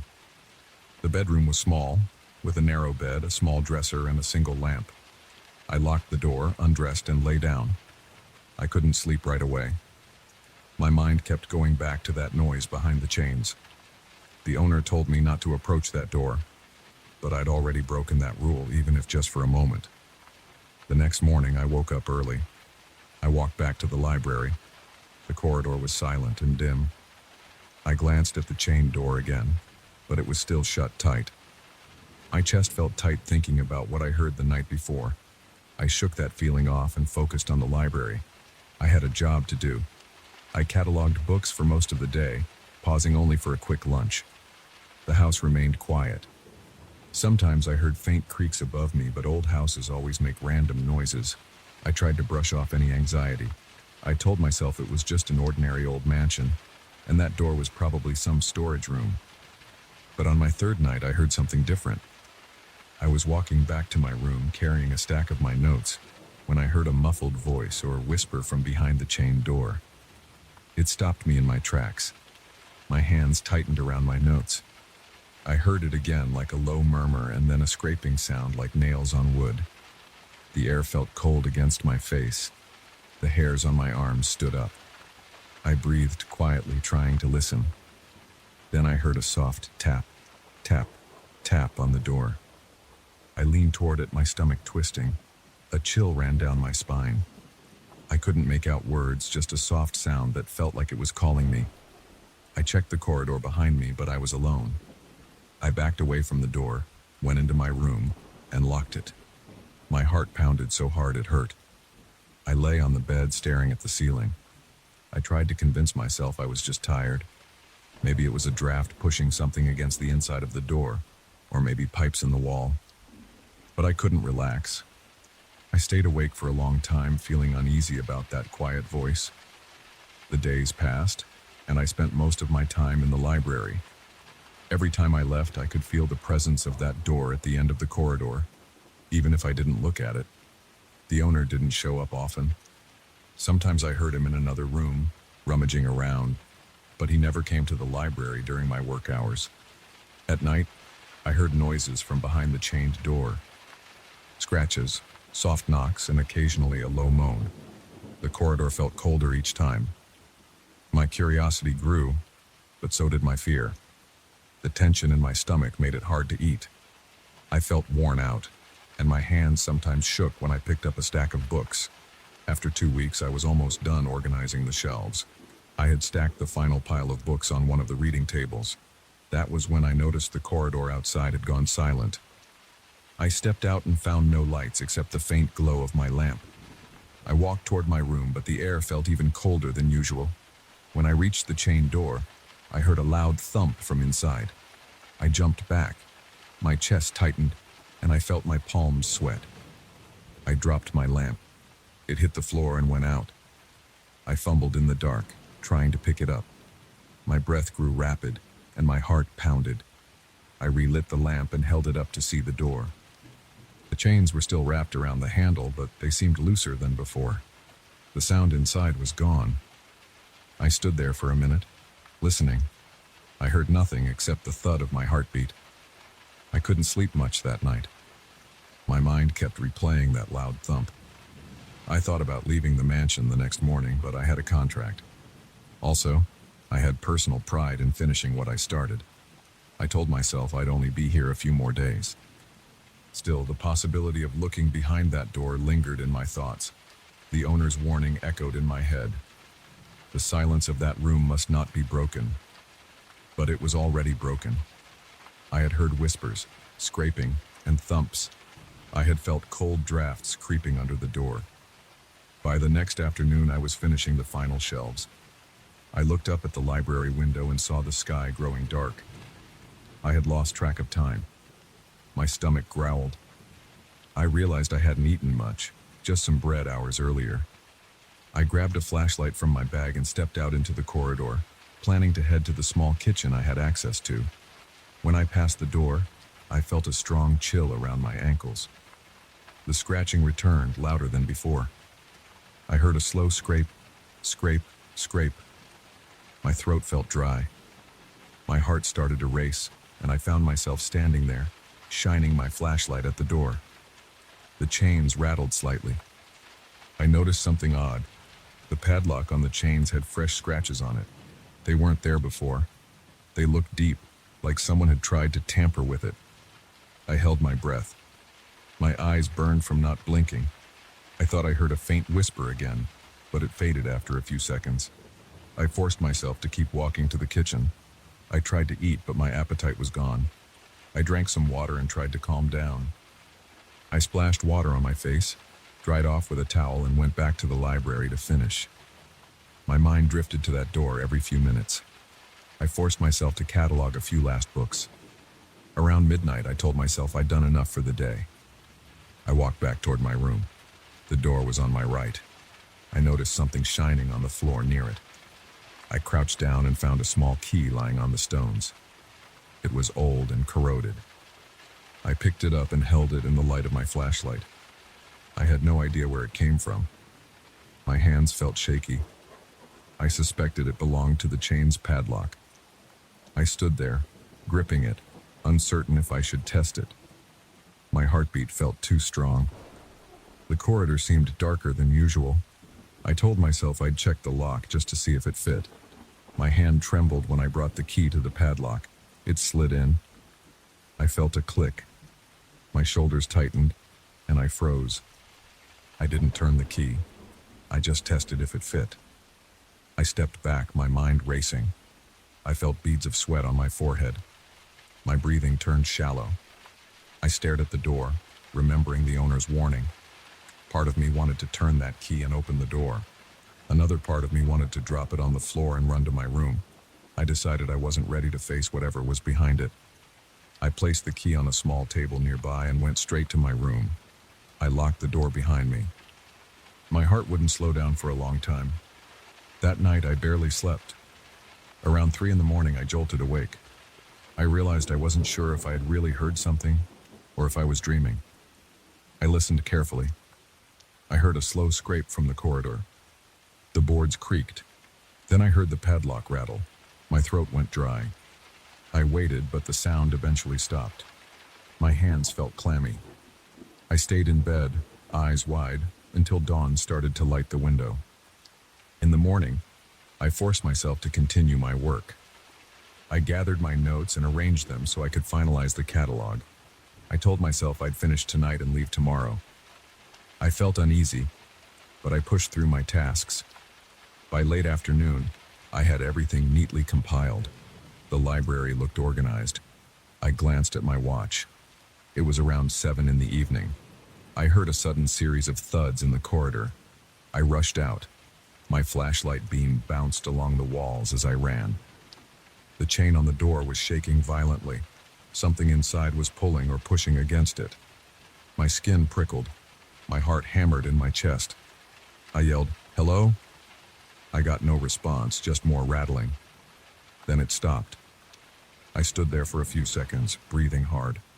My legs felt weak. I thought about the owner's words, but I also felt I had to see what was inside. I picked up the small key from the table. My hand trembled and my mouth felt dry. I approached the door, trying to steady my breathing. My mind was screaming that I should turn around and leave. But the rattling had stopped. The air felt dense. I reached for the padlock. My hands shook. I slid the key in. I tried to swallow, but my throat was tight. I turned the key. I heard a click. My heart pounded so hard it felt like it was echoing in my ears. I grabbed the chain and pulled it free. The door itself was still closed. A wave of cold air drifted across my shoes. It felt damp. My eyes locked on the handle. My hand hovered over it. I felt my breath turn shallow again. I pushed down on the handle, and the door creaked open a few inches. Inside, it was pitch black. The smell of musty air rushed out like the inside of an abandoned cellar. I heard nothing at first. Then I thought I caught a quiet shuffle. My flashlight beam cut through the darkness. I saw a small stone room with walls stained by damp. There was a wooden chair in the corner. No windows. The floor was uneven. I stepped inside, 1 foot first, my body tense. I caught a flicker of movement to my left. I jerked the flashlight around. I saw an old blanket in the corner, bunched up. Something was under it, shifting slightly. My hands shook and my breathing quickened. I heard a faint wheezing sound. I wasn't sure if it was my own breathing or something else. My heart pounded so hard my chest felt tight. I stood there, uncertain if I should step closer. My foot scraped on the floor and the blanket twitched. I froze. My mind felt numb with fear. I forced myself to say, "Is someone there?" A hiss came from under the blanket. It was a small, sharp sound, like air escaping through clenched teeth. I saw a thin hand emerge from the edge of the blanket. The skin looked pale and gaunt, with long nails. My hands trembled so badly my flashlight beam jerked around. I took 1 step back. The blanket slid off, revealing a figure hunched against the wall. I saw an arm, a shoulder, and a wild tangle of hair. I couldn't see the face clearly, but I heard raspy breathing. Then the figure turned toward me. I saw eyes glinting in the flashlight beam. My stomach lurched. I felt like my chest was constricting. The figure let out a low moan and reached a hand toward me. I backed away until I was against the doorframe. I wanted to run, but my legs locked. The figure dragged itself forward a few inches. I heard nails scraping the floor. My throat felt parched and a cold sweat trickled down my neck. The figure raised its head, and I saw a thin face, sunken cheeks, and wide eyes. I had no idea how this person got here. I felt the urge to speak, but no words formed. I heard the hiss again, and the figure tried to stand. It stumbled, leaning on the wall. I heard labored breathing and another moan. It sounded weak, not angry. I backed up more until I was in the corridor again. My flashlight still pointed inside. The figure shielded its eyes from the light with one hand. Then it let out a rough cough. I shook myself out of my shock. I felt an overwhelming need to close the door. I was scared and I had no clue what else to do. The figure kept coughing, stumbling in the dark. My heart felt like it was about to explode.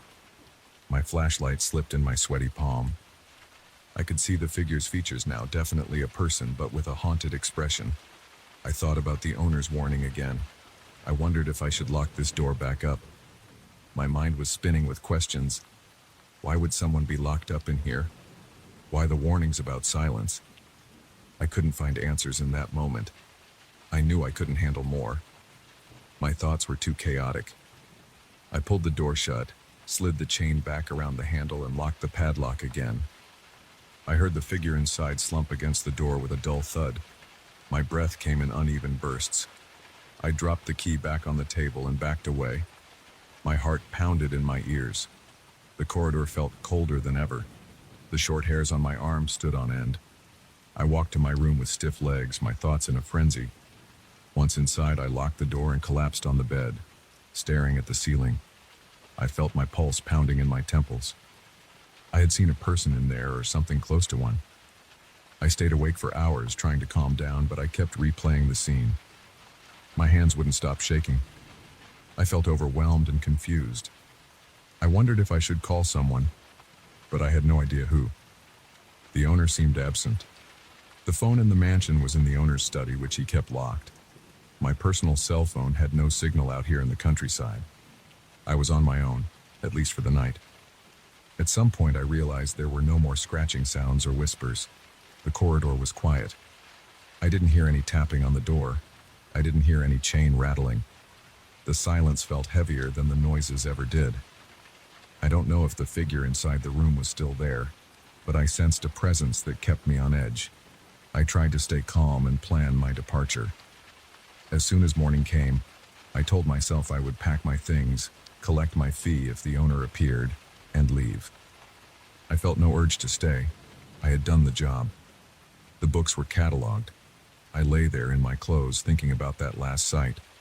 The figure's eyes stayed in my mind. They looked desperate, confused, or maybe afraid. I didn't understand the situation. My gut twisted. My limbs felt weak. My face was damp with sweat, and my throat felt scratchy. My breath trembled. I closed my eyes, but I couldn't sleep. I kept hearing that hiss in my head and the wheezing sound. I felt pinned to the bed, paralyzed by uncertainty. Eventually, I must have drifted off. When I woke up, the sun was shining through the window. The mansion was silent. I got up, gathered my belongings, and hurried toward the front door. I didn't check that chained room again. I only glanced at it from a distance. The chain was still in place. I thought about the key lying on the table. I wondered if I should leave it there or hide it, but I was too anxious. I took my bag, opened the mansion's front door, and stepped outside. The gravel crunched under my boots. The fresh air felt better than anything I'd experienced in weeks. I noticed the owner's car was gone. I had no way to tell him I was leaving, but I didn't care. I was done. I closed the door behind me, walked to my own car, and drove away. I'm not sure what was behind the owner's warning. I only know that the silence in that room was broken, and something inside was alive, or at least breathing. I still feel uneasy when I think about it. My nights are plagued by that rasping sound, that hiss, and those eyes. But I completed the job. I got out, and I never plan to return.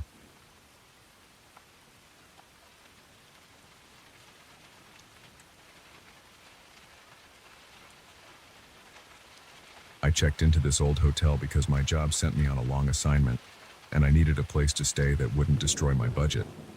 I didn't care about the peeling wallpaper or the slow elevator at first. I just wanted a bed and a hot shower. But on my first night, I heard noises in the room next to mine. It sounded like someone dragging heavy furniture across the floor. It didn't make sense because it was well past midnight. I got out of bed, pressed my ear to the wall, and listened. The scraping sound got louder, then stopped abruptly. That's when I realized nobody else was supposed to be staying on this floor. I woke up the next morning feeling uneasy. I tried to shake it off. Work was hectic, and I had too many reports to write. I left the hotel in a hurry and returned late that evening. As I walked down the hallway, I noticed the light fixtures flickering. The corridor felt colder than before. I glanced at the door of the room next to mine. It looked normal. The dark wood was chipped, but there was no visible sign that someone was inside. That night, the noise returned. I heard a low thumping, like footsteps dragging across the carpet. Then I heard the dresser drawers opening and closing. At least that's what it sounded like. I grabbed my phone and checked the time. It was 2:14 in the morning. My heart was pounding. I tried to calm myself by thinking maybe the room had finally been rented out. But a part of me remembered the front desk manager mentioning that most of the floor was empty. There weren't many guests in the hotel at all. Still, I gave myself a logical explanation. Maybe they didn't bother to update me on new arrivals. The next day at breakfast, I casually asked the young man behind the reception desk if the room next to mine had a new occupant. He tilted his head and answered that he didn't see any record of that. Then he checked the computer. He confirmed that nobody had reserved any room on that floor except for me. He even joked, saying I had the entire floor to myself. I pretended that I was only curious because of the noise, but he just shrugged and said it might be the old pipes. I left it at that. That night, I went to bed around midnight. I was exhausted, but I couldn't sleep properly. Every small sound made me tense. My body felt stiff, like I was ready to jump out of bed at any moment. At around 1:30 a.m., I heard it again. This time it was louder. It sounded like the nightstand was being pulled across the floor. I pictured someone pushing furniture around for no reason. The steady scraping made my stomach twist. I got up and stood by the door for a minute.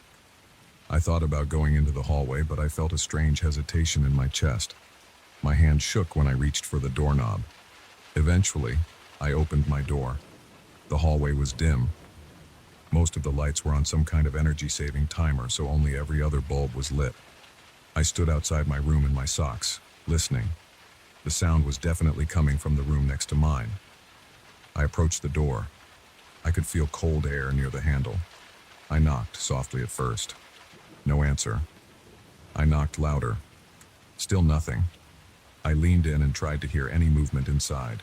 The noise had stopped. The quiet felt overwhelming. My skin prickled. I felt like someone was standing behind me watching, but the hallway was empty. I waited a moment longer, then I returned to my room. I didn't sleep much that night. Every small creak from the building made my heart race. In the morning, I called the reception and asked again about that room. I was annoyed at this point. I wanted a real explanation. A different clerk answered. He told me the same thing. Nobody was staying there, and the door should be locked.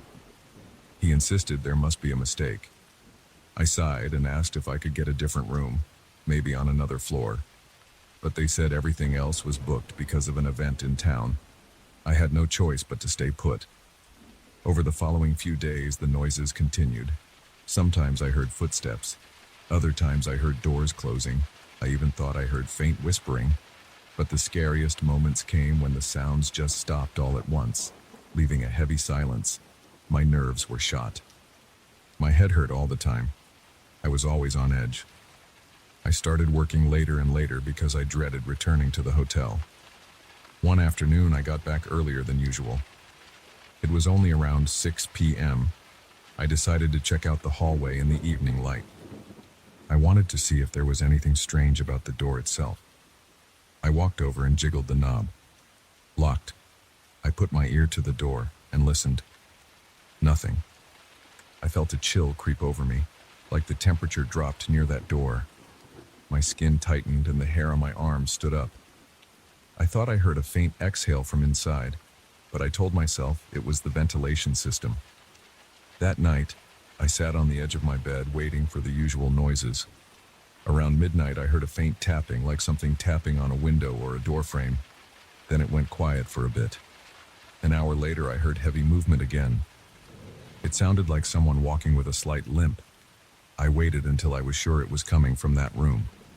I grabbed my jacket, stepped into the hallway, and approached that door. For some reason, the doorknob was now slightly turned. The door stood open a crack. A cold draft brushed my face. I peered inside. My eyes took a moment to adjust. It was pitch black inside. I reached to flick on the light switch near the door frame, but nothing happened. I took a single step inside. The floor felt uneven, like the old carpet had lumps in it. I sensed a figure moving in the darkness, but I couldn't make out any shape. I froze. My heart hammered in my chest. I backed out of the room and let the door close on its own. I realized my hands were shaking. I ran back to my room and locked the door. My body felt hot, but my arms and legs were trembling. My stomach hurt from the tension. I couldn't believe what I had just done. I had stepped into a room that was supposed to be empty, and I felt like someone was inside. I sat on my bed for a long time, not sure what to do next. Eventually, I picked up the phone and called the front desk. I told them someone had to come check the room next door. I said there might be a break-in or some kind of situation. The clerk sounded confused. He asked me to hold while he got the manager. The manager got on the line and said he would come upstairs right away with the security guard. 20 minutes later, there was a knock on my door. I let them in and explained what happened. We all walked into the hallway. The manager tried the doorknob, but it was locked again. He used a master key to open it. We walked in and I felt the same rush of cold air. The light switch by the door didn't work. The room was dark. The security guard shined a flashlight around. The furniture was in the room. A bed, a nightstand, a small table, and a dresser.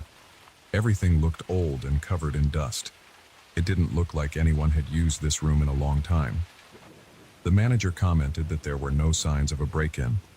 The windows were locked from the inside. The air smelled stale, like no one had opened a window in years. The guard flipped open the closet door and shone his light inside. Empty. He checked the bathroom. Also empty. There wasn't even running water in there because the faucet made a gurgling sound and then nothing came out. The manager shrugged and glanced at me.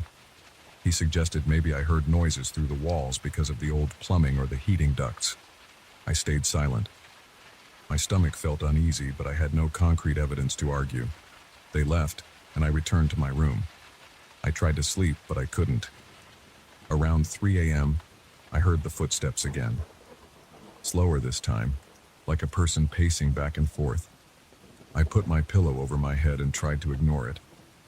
I dozed off at some point, but I had a restless sleep filled with tension in my shoulders and neck. I woke up with a headache and dark circles under my eyes. The days passed in a blur. Work was miserable because I was tired and on edge. My performance suffered and my boss noticed. I told him I wasn't feeling well. He didn't push for details, but he suggested I try to find somewhere else to stay. I agreed, but the problem was that every other hotel in the area was full. There was a big convention happening that week, and the entire city was packed. I had no choice but to remain in this place for at least a few more nights. One evening, I decided to have a few drinks at a nearby bar before returning to the hotel. I hoped it would help me sleep. It was close to midnight when I made my way back. The lobby was quiet except for a single desk clerk playing with his phone. He looked bored. I rode the elevator up and stepped into my hallway. The light was flickering again. The corridor was cold. I walked to my room, but I felt drawn to the neighboring door. It looked like it was slightly open again. I swore under my breath. I didn't want to check it. I didn't want to see anything that would make me panic. But my curiosity got the better of me. I stopped in front of the door. There was a bitter, chilly air coming from the gap. I placed my hand on the door and felt something like a soft vibration, like a muffled hum. My heart pounded. I stood there for a few seconds, my mind torn between walking away and pushing the door open. I decided to open it just enough to look inside. The room was dark, as always. I tried the light switch again, and nothing happened. I slowly stepped in. The air felt colder than the hallway. The smell of dust and old fabric was thick. My eyes strained to see anything. Then in the corner I saw a shape move. It was just a quick shift in the darkness. I heard a soft scraping sound on the carpet. I stumbled back, nearly losing my balance. My breathing turned shallow. I couldn't see a face or any details, but I knew something was in there watching me. I froze. I couldn't decide whether to run or to confront whatever it was. My body felt locked in place. Then the shape moved again, and I heard a soft whisper. I couldn't make out words, just a faint, breathy sound. That was enough for me. I turned and rushed out the door, letting it swing shut behind me. I nearly slammed into the wall in my hurry to get to my room. Once inside, I locked the door. My heart was pounding so hard that I thought I might get sick. I paced around, rubbing my temples and trying to calm down. I kept thinking about calling the front desk again. But what could they do? They had already checked that room once. I doubted they would find anything new. I decided to turn on every light in my room. I sat on the edge of the bed and stared at the wall. The noises from next door didn't start up right away, but I felt tense. waiting for something to happen. My skin felt clammy. Every time the building made a creak, I jumped. Around 2 a.m., I heard a single loud scrape against the adjoining wall. It sounded like something heavy was pressed against the wall between our rooms. The noise lasted for about 2 seconds and then stopped. My entire body tensed. I grabbed my phone, looking at the time, wondering how long this was going to go on.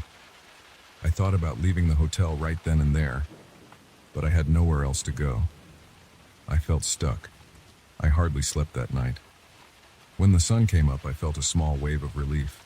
I got dressed quickly and checked out of that floor for the day. I took the elevator down and spent the morning in the lobby, sipping coffee and pretending to read emails. My mind was racing with thoughts about what was happening, but I kept coming back to the same feeling. Something was in that room, and it wanted me to know it was there. It never answered me. It never approached me directly. It just made sure I knew it existed. By late afternoon, I still had no solution for where else to stay. I dragged myself through another workday. Each time I glanced at the time, I felt dread, knowing I would have to return to that floor. Around 8 p.m., I came back to the hotel. As I stepped off the elevator, I felt cold air rush past me. The hallway lights were dim. I stared at that door, expecting it to be open again, but it was shut. I didn't hear any noises. I walked to my room and went inside. I left the lights on, set my suitcase on a chair, and sat on the bed. I waited, heart pounding, for the next sign of movement. But it stayed quiet for most of the night. I managed to doze off around midnight, but I was still on edge. At around 3 a.m., I woke up suddenly. I wasn't sure why. My room was silent. I listened carefully. No scraping, no footsteps. I got up and checked the hallway through my peephole. Everything looked still. I opened the door a crack. The corridor was empty. The door next to mine was shut. I felt a strange sense of relief mixed with lingering tension. I decided to walk over to it one last time. I don't know why I thought that was a good idea. I just had a weird urge to confirm it was locked. I reached for the doorknob. It felt cold. I twisted it slightly and it didn't budge. Locked. No sound from inside. I let go and took a step back. That's when I felt a soft thump against the other side of the door, like something leaned into it. My heart hammered so fast that I felt it in my ears. I stared at the door for a few seconds, my hand trembling. I whispered, "Hello?" hoping for some kind of explanation, but I got nothing in return. I backed away from the door and returned to my room. I closed the door quietly, locked it, and got back into bed. I stayed awake until morning. My body felt tired, but my mind wouldn't let me rest. I felt sure that whatever was in that room had no intention of leaving. And for some reason, it wanted me to be aware of it. It never harmed me. It never even showed itself fully. But it found a way to invade my mind, making me question every sound and every shadow. I decided then that I would leave this place as soon as I could find another hotel. I wasn't about to stay any longer than I had to. I'm still here for now, packing my things and getting ready to check out in the morning. If that means driving around until I find a last-minute motel, I'll do it. I've had enough of this floor. I don't know what's in that room, but I know it's there. It doesn't want company, but it made sure I wouldn't forget it. And that's enough for me. I'm done. I'm not going to knock on that door again. I'm not going to call the front desk about it anymore. I'll just walk away and hope I can leave this place behind without any more late-night visits from the room next door.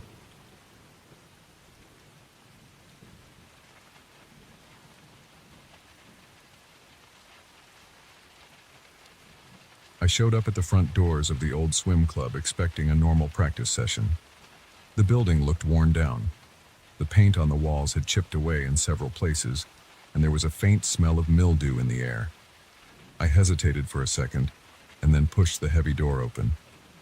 Right away, I noticed the front desk clerk staring at me with a flat expression. She told me to sign in and pointed me toward the locker rooms. That was our entire exchange. No smile, no warm welcome, just a half-interested look. I ignored the weird atmosphere and headed inside. I I walked down a narrow hallway lit by a few flickering lights. The place was quiet, except for a faint buzzing sound coming from the overhead fixtures. I passed a row of old photographs of swim teams from decades ago. Some frames were crooked. The faces in the photos looked serious, with a few forced smiles here and there. I felt uneasy, but I told myself it was just the old decor. I found the men's locker room. It smelled like damp towels and old plastic. The benches were made of chipped wood and the lockers had rusted corners. I changed into my swim trunks and put on my goggles and cap. I noticed a small poster on the wall about water safety, but it looked like it had been there for decades. The corners were curled and part of the text had faded. I made my way to the pool area. The air felt heavy with chlorine, and the overhead lights gave everything a dull, grayish look. I glanced around and saw a few staff members at the far end of the pool, near a small office with a window. They whispered among themselves, then looked away when I walked in. There were no other swimmers in the water. The pool was completely empty. The water rippled slightly, as though someone had just finished a lap, but I saw nobody else. I stepped to the edge of the pool. The water appeared clean enough in the brightly lit area, so I ignored the rumors I had heard earlier. People said that late at night the water got murky and strange sounds echoed through the area. One staff member had joked about hearing heavy breathing. I had shrugged it off. I didn't believe in any of that. I just wanted a quiet place to work on my freestyle. I slipped into the water. It felt cold against my skin. Not the usual chill I expected from an indoor pool, but something that made my muscles tense right away. The smell of chlorine was strong, and my eyes stung a bit despite the goggles. I started swimming laps at a calm pace. My arms cut through the water, and I tried to focus on my form. After a few laps, I found a rhythm. Everything felt normal, and I relaxed. Maybe 20 minutes later, I paused for a break at the deep end. My heart pounded a bit, and I took a moment to catch my breath. The overhead lights hummed, and I noticed a faint dripping sound coming from somewhere near the walls. The water was still around me. Then, I felt something brush against my foot. It felt like a hand or maybe a loose piece of equipment. I recoiled and kicked instinctively, but nothing was there. I glanced around, trying to see if anything had drifted near me. The water looked empty. My stomach tightened. I swallowed hard, my throat dry. I slowly moved to the ladder and climbed out of the pool. My hands shook a little as I wiped the excess water off my arms. I tried to act calm in front of the staff members, who were still at their station. I didn't want to look paranoid, but my heartbeat was still racing. I considered leaving right then. Instead, I decided to sit on a bench at the side of the pool to settle myself. After a few minutes, I told myself it was just my imagination. Maybe it was a patch of cold water, or my own leg moving in a strange way. I forced myself to get back in and continue my laps. The rest of the session went by without any other odd sensations, and I left the club that night feeling a bit unsettled but determined to return. I didn't want to let a weird feeling ruin my training. The next evening I came back. The moment I walked in, I heard the staff whispering again. This time, one of the guys near the front desk told me that the water had looked hazy after closing the night before. He said he heard a faint sound like gasping or panting. He joked about it, but I could tell he was uncomfortable. I shook my head and tried to shrug it off. I didn't want any more strange ideas in my mind. I changed and walked out to the pool again. The place seemed normal enough, though I noticed a chill in the air that wasn't there before. The overhead lights flickered a bit more, creating brief moments of dimness. I slipped into the water. At first, I swam without incident. My strokes felt smooth and I focused on my breathing techniques. But after several laps, I stopped to adjust my goggles. I glanced toward the deep end. I thought I saw a slight disturbance in the water, like a ripple moving on its own. Nobody else was swimming, and there was no vent or jet in that spot. The hair on the back of my neck stood up. My hands felt clammy against the pool's edge. I tried to ignore it and resumed my laps. As I dipped my face under the surface, I caught a glimpse of something moving at the bottom. It looked like a dark shape, drifting or swaying. I stopped again and stared for a few seconds, but the water was still. My heart thumped hard, and I felt a knot in my stomach.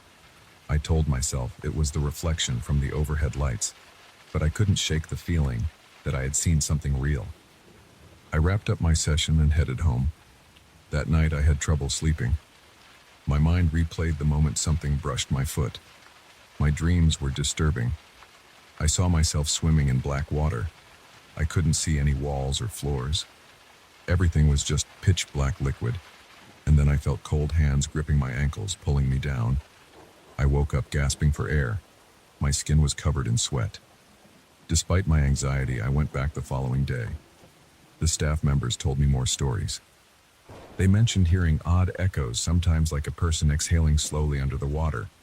One person claimed she saw splashes in the pool after hours when no one was inside. I tried to act casual, but inside, I felt shaky. I usually trained in the late evening because it fit my schedule.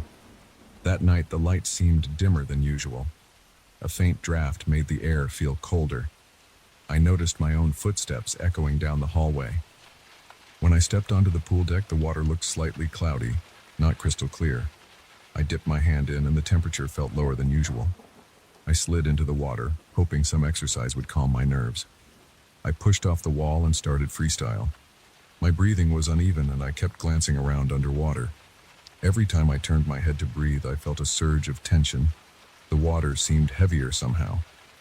My arms felt tired more quickly and my chest tightened as if the air around me weighed on my lungs. I finished a lap, paused at the shallow end, and wiped my eyes. I decided to do one more lap.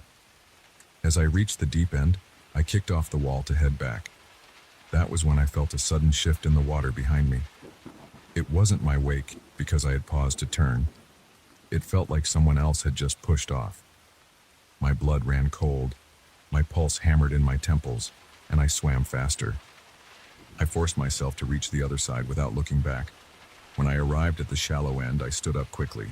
Water dripped off my face. I scanned the pool. It was empty. The overhead lights cast a weak glow, and I noticed the staff had left the pool area. I was alone. I backed out of the water slowly, my legs shaking. I grabbed my towel and left without showering. My hands trembled as I unlocked my car door. I drove home with my mind racing. That night, the nightmares got worse. I saw myself in total darkness again, swimming without any sense of direction. The water felt like ice, and my lungs burned from lack of air. Then I felt those cold hands on my wrists, this time tugging me down. I couldn't scream, and all I heard was a muffled gurgling sound. When I woke up, my heart was pounding so hard I thought it would burst. I decided to change my schedule and train in the morning. I told the staff I needed a fresh routine. They looked at me with curious expressions but didn't say much. On my first morning session, the pool felt different. The sun was out, brightening the glass ceiling above the water. The air felt warmer, and the water looked clearer. I relaxed a bit, thinking the daylight would make everything normal. But while I swam laps, I caught myself glancing to the sides every few strokes. My mind wouldn't let go of the idea that something was in the water. A few times I felt small, shifting currents that made me think of a person swimming close by. I stopped and looked around. A couple of other people were in the pool at that hour, so I told myself the currents came from them. Still, I couldn't relax. My shoulders were tense and my breathing was shallow. During the next few mornings, nothing major happened. I started to think maybe it was all in my head. However, I kept having short flashes of that uneasy feeling whenever I dipped below the surface. Sometimes I caught a slight shadow in the corner of my vision. Other times I thought I heard a faint scraping noise against the pool tiles. Once I felt a small tug on my leg, but when I spun around, it was just the lane divider floating near me. My heart still raced every time. My sleep wasn't great. I woke up most nights drenched in sweat. I would dream about the locker room corridor. In the dream, the lights were flickering and I heard water splashing somewhere behind me. My chest felt tight and my jaw was clenched. Each time I woke up, my sheets were tangled around my legs. I refused to quit the club because I needed the exercise, and I didn't want to give in to fear. But I couldn't shake the feeling that something was wrong with that pool. The staff admitted they had no explanation for the noises, the murky water, or the weird chills. They only repeated the same old stories about hearing breaths and seeing ripples at night. One morning I was the first to arrive. The moment I stepped through the hallway, I noticed the locker room door was slightly open. I walked in, and the lights were still off. I flipped the switch.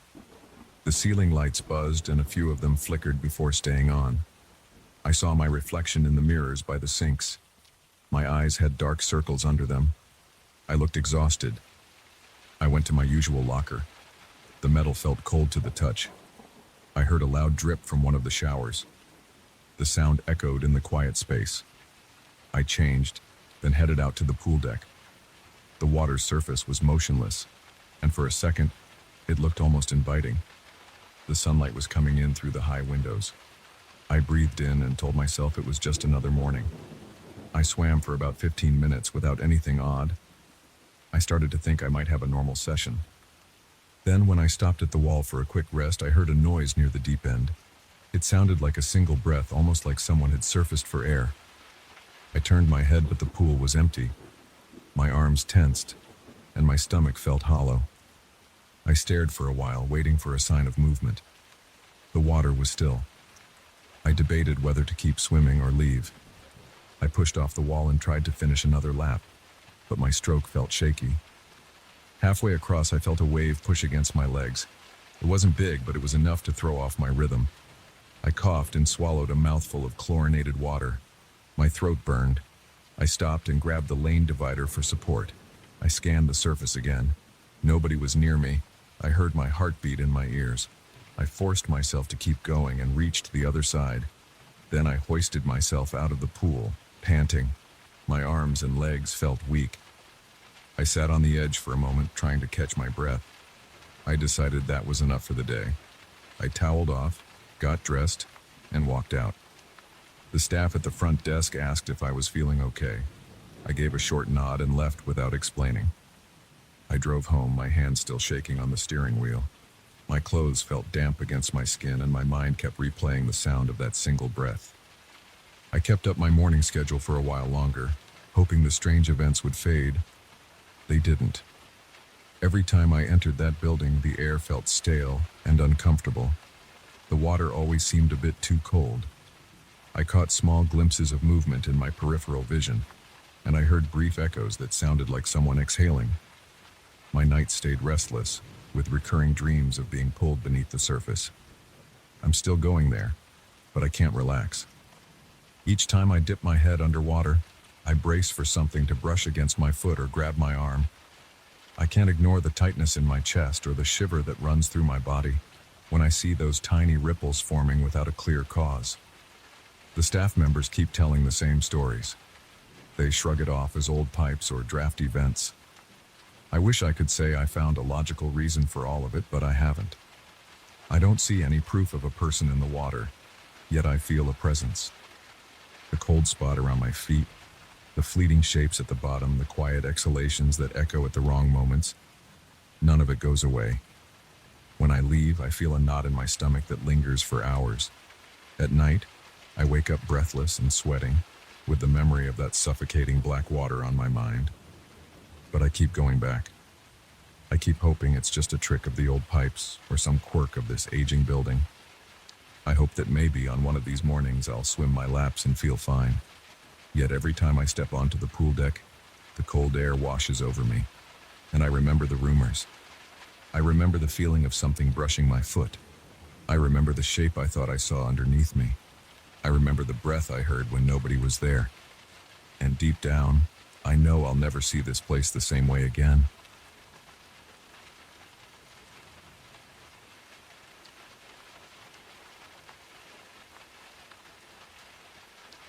I saw the diary on a Wednesday morning. It was on the small wooden table in the far corner of the library. That spot was mine for weeks. I liked the silence there because nobody ever bothered me. The librarians rarely passed that area. I sat down and noticed a worn black notebook with a plain cover. I didn't see anyone leave it, it was just there. I picked it up and flipped through the pages. At first I saw random words about rituals and hidden chambers. Then I realized the handwriting changed every few pages, like different people had taken turns writing. Some pages looked neat, others were messy, with deep, erratic pen marks.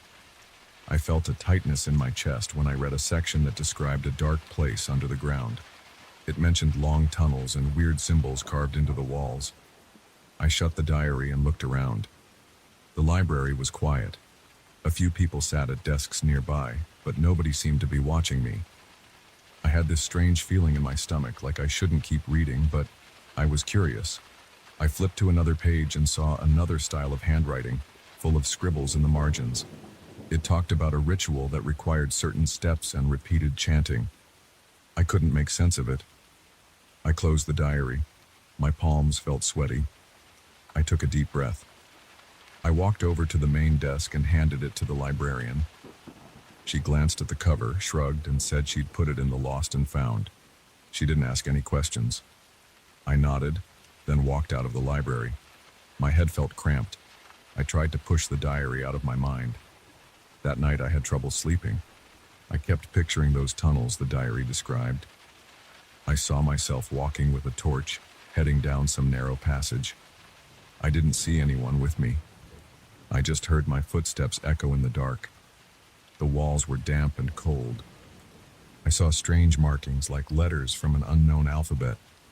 I woke up around 3 a.m. covered in sweat. My heart pounded and I felt like I'd run a marathon. I got up and checked the time on my phone. My legs were shaky. I drank some water, tried to calm down, and forced myself back to bed. The next morning I returned to the library at my usual time. The table in the corner was empty again. I sat down, set out my notebooks, and tried to study. A few pages into my reading, I noticed something black sitting behind a pile of old magazines at the edge of the table. I reached over and pulled it out. It was the same diary. I recognized the worn edges and the scuffed cover. My stomach dropped. I looked around, confused. I had given it to the librarian the day before. Maybe they placed it here by mistake. But why would they put a lost item right where I usually sat? I decided to bring it back to the front desk again. The same librarian was there. I explained that I'd found the diary again at my seat. She stared at me with a blank expression and took it without a word. I returned to my table and tried to focus on my notes. My mind kept wandering. I felt like someone was messing with me. When I got home that evening, I found weird scribbles on the last page of my notebook. They looked like the symbols I saw in the dream. They weren't neat or orderly. They were jagged, almost like I'd pressed the pen too hard. I didn't remember writing them. My hand felt sore, like I'd been gripping a pen for too long. I sat there, confused and unsettled. That night, my dreams got worse. I saw the same underground passage, but this time I heard dripping water. The torch flickered and I saw shapes in the distance. I couldn't tell if they were people or just shadows. My chest felt tight, and I could barely breathe. I ran my fingers along the walls, feeling the cold stone and the strange engravings. My back tensed up and my shoulders ached. I turned a corner and saw a large iron door with symbols carved into it. My head started to pound. I tried to stop looking at it, but my eyes wouldn't move away. Then I woke up gasping for air. I felt like I'd been holding my breath in my sleep. In the morning, I noticed more of those odd marks, now on the edges of my study notes. I couldn't figure out how they got there. I felt a dull pain in my hand again, like I'd been writing all night. My nerves were raw. I needed answers, but I also felt uneasy about going back to the library. Still, it was my usual routine. It was where I got most of my work done. Around noon, I walked into the library and went straight to my corner table. At first, I didn't see the diary. I relaxed a bit. I spread out my notes, took my pen, and tried to focus on the tasks I had for the day. After about an hour, I stood up to stretch. When I turned around, I saw the diary on the chair next to mine. I almost dropped my pen. I felt a surge of panic. My skin tingled and my stomach clenched. I grabbed the diary. This time I opened it again. The pages were familiar, but now there were new scribbles in the margins. I saw partial sentences in the same style as the marks I found in my notebook at home. I felt my heartbeat speed up. I couldn't find a single explanation for how this thing kept showing up. I walked back to the main desk. My voice shook as I tried to keep calm. I told the librarian that the diary appeared near me again. She gave me a confused look and said she didn't recall seeing it earlier. I asked if I could look at the lost and found log or something to confirm it had been turned in. She said they didn't keep a detailed log for small items like that. I felt stupid. I thanked her and left the diary with her once more. I spent the rest of the day trying to focus on other things, but every time I blinked, I pictured that tunnel, the iron door, and those symbols. My hands felt clammy all day. When I got home, I immediately checked my notebooks. I saw more fresh scribbles along the sides of my notes. My entire body tensed. I didn't remember writing those. I slammed the notebook shut and tried to distract myself with a TV show, but I couldn't concentrate. That night, the dreams came back. This time, I could smell the damp air in the tunnel. It smelled like wet stone and old moss. My footsteps echoed. The torch crackled. My throat felt tight. I walked deeper and deeper. At one point, I realized I was tracing the symbols on the wall with my fingertips. My hand tingled. My breathing grew heavy, like the air was thicker down there. When I finally woke up, I was covered in sweat. My pillow was damp. My heart pounded. I had trouble catching my breath. I lay there for a few minutes, staring at the ceiling, trying to make sense of all this. The next day, I went to the library again. I considered skipping it, but I felt drawn there, like I had no other choice. My legs felt heavy as I walked through the doors. I didn't look at the librarian. I moved straight to my corner. The diary was on the table. I grabbed it immediately. I flipped through the pages until I reached a part I hadn't read before. It described a large chamber under the earth, full of carved pillars and more symbols. It mentioned a group of people dressed in dark robes, standing in a circle. There was a reference to chanting. The lines were shaky, like the writer's hand was trembling. I didn't want to read more, but I felt compelled to. The next page had large symbols drawn in black ink. The edges of the page were frayed. Something about this felt wrong. I shut the diary, breathing fast. My skin felt hot. I tried to steady my heartbeat. I heard my own breathing echo in my ears. For a moment, I felt like I was back in that tunnel. My hands shook. I put the diary in my backpack. I didn't want to leave it there anymore. I wanted to get rid of it for good. Maybe if I threw it in a trash can somewhere far away, it would stop appearing near me. I walked out of the library. My steps hurried. On the way home, I kept checking over my shoulder. I had this sense that someone was following me, but every time I turned around, nobody was there. My palms were sweaty. I felt this knot in my stomach that wouldn't go away. I noticed people on the sidewalk giving me odd looks. I realized I was breathing heavily, almost panting. I tried to slow my breathing, but my chest was tight. When I got home, I set the diary on my coffee table. I walked around it like it was a dangerous animal. Then I picked it up, opened it one more time, and tried to see if there was any clue about who wrote it or how I could contact them. I saw no name or address. I did notice a small detail I hadn't caught before, a faint stamp on the inside cover that said property of, but the rest was smudged out. I took a pen and scribbled over the mark, hoping to reveal something underneath. Nothing, just old black ink. I decided to throw the diary away. I walked outside, found the big trash bin behind my building, and tossed it in. I heard it land on top of some loose garbage. Then I slammed the lid. I stood there for a few seconds, my heart still racing. I felt a small sense of relief. I told myself I was done with it. That evening, I tried to review my notes, but I felt too anxious. I kept checking the door to my apartment. I felt like the diary would come sliding underneath somehow. It was an irrational thought, but I couldn't shake it. My arms felt weak and my eyes were tired. When I finally managed to fall asleep, I had the same nightmare. This time it was worse. I felt the walls of the tunnel closing in. My back scraped against damp stone. My breath turned shallow. I saw the torchlight flicker on more of those bizarre symbols. My chest ached. I thought I was going to collapse right there. When I woke up, my right hand was cramping. I looked around and saw I had scribbled more weird markings on a piece of scrap paper I kept by the bed. They looked like the ones in the diary. My head throbbed with confusion and exhaustion. I barely had the energy to stand up. I considered skipping the library altogether that day, but I had no quiet place to go. My apartment was cramped, and my neighbors were noisy. Against my better judgment, I made my way there in the afternoon. The moment I stepped inside, I felt a chill. The library's air conditioning was always on, but this felt different. As I approached my usual corner, my heart started pounding. The diary was there, resting on top of my usual chair like it was waiting for me. My chest tightened. My vision blurred a bit. I felt a wave of dizziness. I almost turned around and left. But something in me wanted to see if there were more entries. I picked it up and checked the pages. There were new notes. Someone had scrawled short lines on the back pages. I recognized my own handwriting.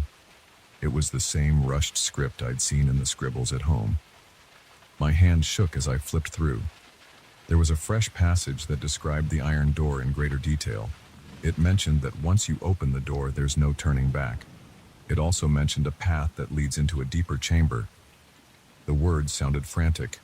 My breathing grew shallow. I felt my pulse hammering in my neck. I realized I might have written those words in my sleep or during one of my exhausted moments. I had no memory of doing it, but the handwriting matched. My mouth went dry.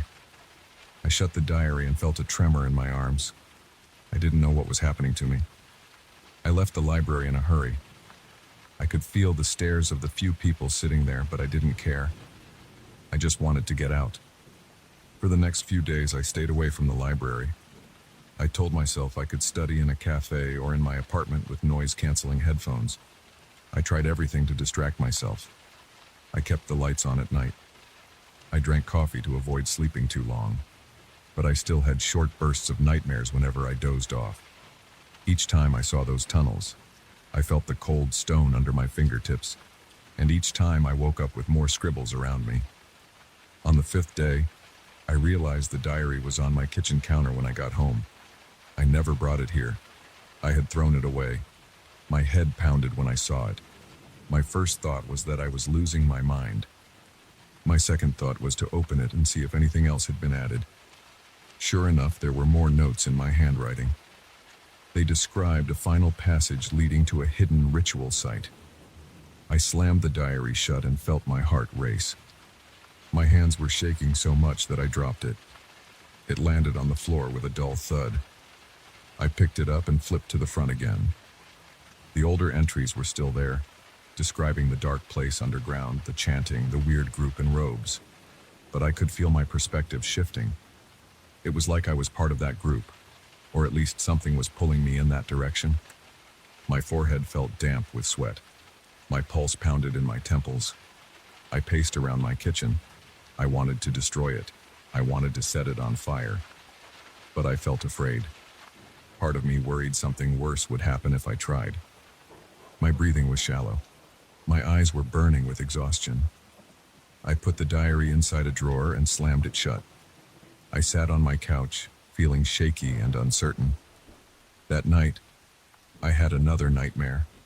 I was in the tunnel again, but this time, I was near the iron door. My palm was pressed against its surface. It felt cold and rough. I noticed my own scribbled notes on the stone around the door frame. My hand started to turn the handle, and the door creaked open. I felt a deep pounding fear in my chest.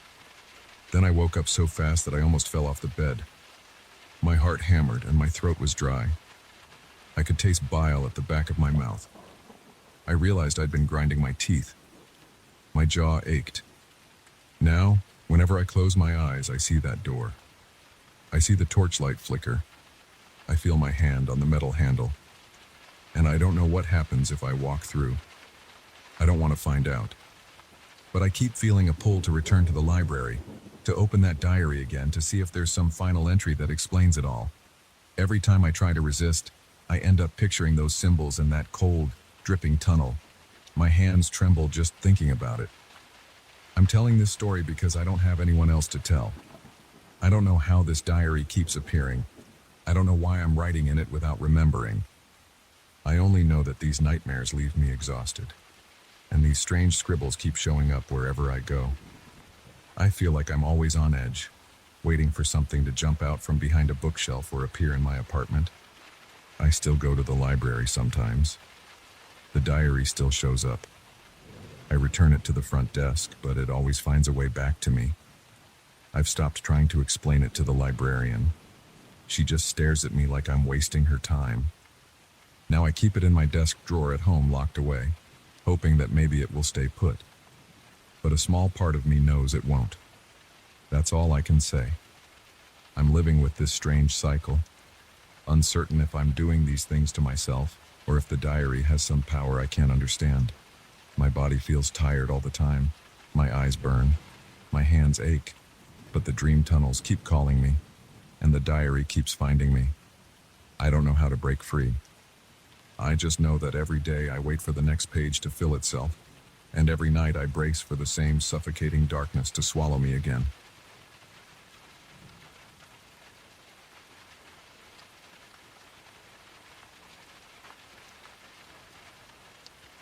I got home last Friday with an old piece of sheet music under my arm.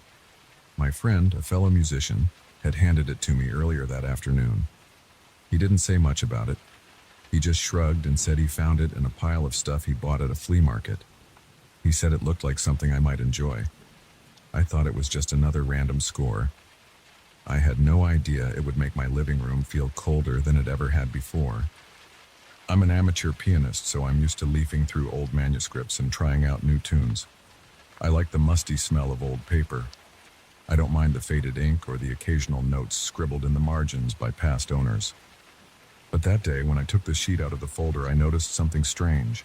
The pages looked worn and brown at the edges, but the ink was still dark and crisp.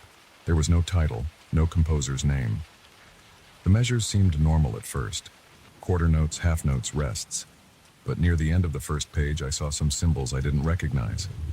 They didn't look like any standard dynamic marks or accents. They looked like odd scratches in the staff. I placed the sheet music on my piano stand that evening.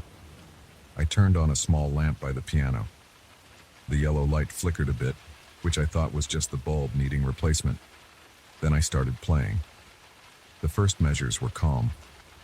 The chords fit together well and the melody was soft. As I moved to the second page, I heard a faint buzzing in my left ear. I paused and rubbed my ear. Then I kept playing. I noticed the chords started to clash. They didn't sound like experimental jazz or anything I'd heard in modern compositions. They sounded harsh and uncomfortable. I started feeling the hair on my arms rise, and I was only on the third page. I took a short break. I got up from the piano bench and drank a glass of water. I felt my pulse. It was fast, and my forehead felt damp. I kept looking at the sheet music on the stand. The symbols on the corners of the page seemed to shift under the lamp's light.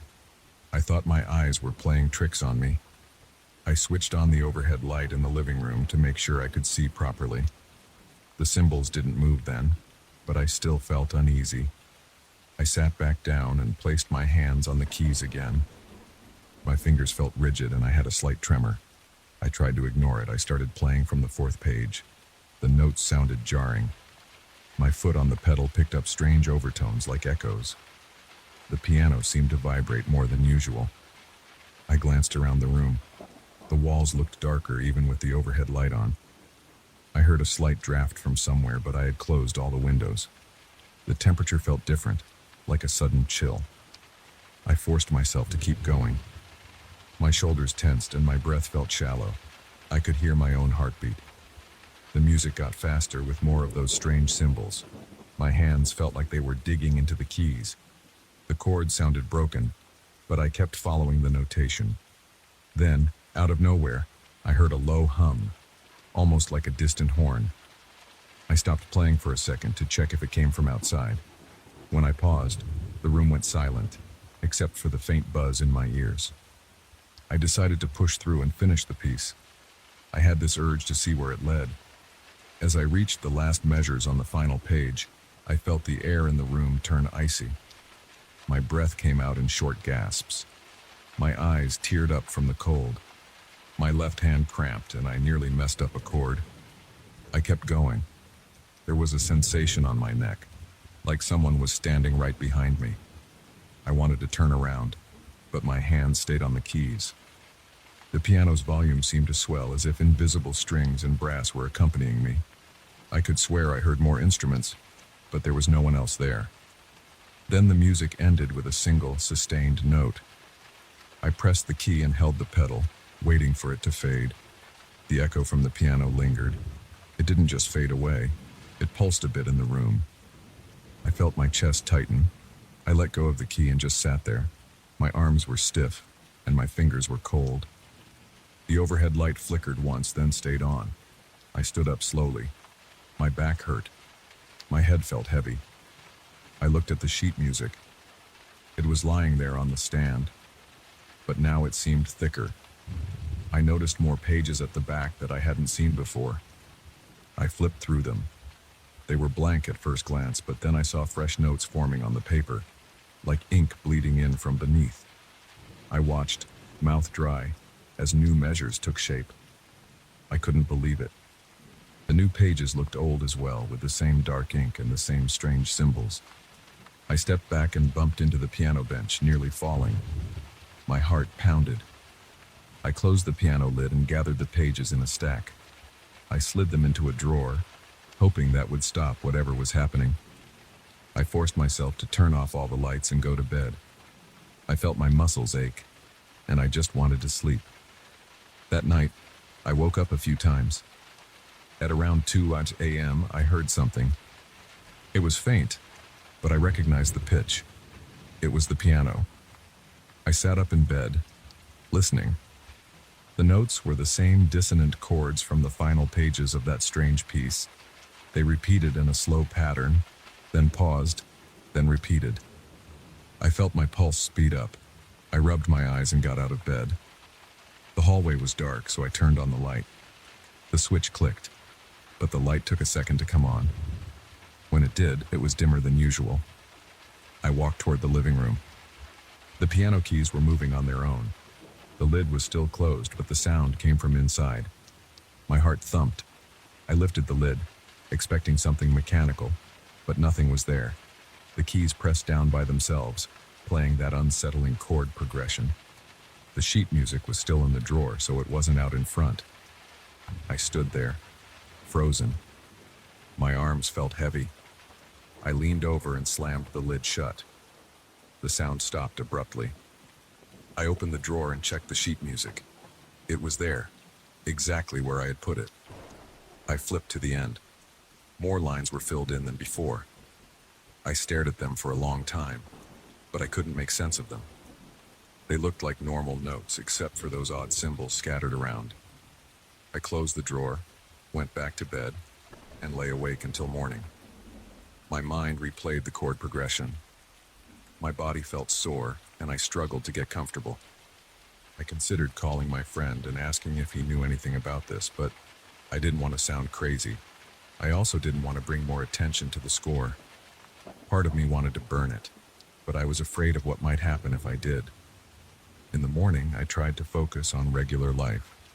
I ate breakfast, tried to read some emails, and thought about going out for a walk. But the living room felt tense. I kept glancing at the piano. I noticed a draft that seemed to come from behind it, but there was no vent there. The air near the piano felt colder than the rest of the apartment. I approached it and touched the keys. They felt like ice. I pressed one lightly, and it produced a soft tone that lingered in my ears longer than it should have. I looked at the drawer. I could hear a faint rustling sound, like paper shifting. It sent a tremor through my chest. I decided to play a few notes on a different piece just to see if everything was okay. I grabbed a well-known Chopin waltz, but my hands shook and the piano sounded out of tune. The notes wavered. The resonance was off. I stopped after a few measures. My skin tingled, and I felt the chill again. I sat on my couch for a while, not sure what to do. My phone buzzed. It was my friend asking if I'd looked at the sheet music yet. I texted back that I did and asked him where he got it. He just said it came from an old estate sale, and that the seller didn't mention anything special. I wanted to say more, but I stopped. I didn't want to explain what was happening through text. I spent the afternoon trying to ignore the piano. I left the apartment and went for a walk. I grabbed a sandwich at a small cafe and tried to clear my mind, but my head felt heavy, and my appetite was gone. On the way back, I felt this dread in my chest. I thought about sleeping somewhere else for the night, but my stuff was all at home. I decided I'd just keep the drawer locked and stay out of the living room as much as possible. That evening, I turned on the TV in the bedroom and turned up the volume. I wanted to drown out any sound from the piano, but around 10:30 p.m., I heard that same humming noise. I muted the TV and listened. It was soft, but it was definitely coming from the living room. It rose and fell like an eerie chant. I felt goosebumps on my arms. I left the bedroom light on and walked down the hall. When I reached the piano, I saw the drawer was open slightly. A corner of the old sheet music was sticking out. I hadn't touched it since the morning, and I was sure I'd closed it. My throat felt dry. I knelt down and pushed the drawer shut, but it wouldn't close all the way. There was some force keeping it open. Then the humming stopped. The living room went quiet, but the cold air made me shiver. I looked at the corners of the ceiling and the walls. I didn't see anything unusual, but I couldn't shake the feeling that something was there. I stood and stared at the piano for a full minute. I felt this urge to pull the sheet music out and play the new pages. It was like an itch in my brain. I wanted to know what would happen if I continued. Maybe the music would end in some release, or maybe it would make the cold go away. I hesitated. My stomach churned. My heart pounded. I crouched down, gripped the drawer handle and opened it fully. The papers rustled. More lines of notes had appeared. The lines were uneven, like they'd been scrawled in a hurry. My eyes locked onto them. I felt a tightness in my chest.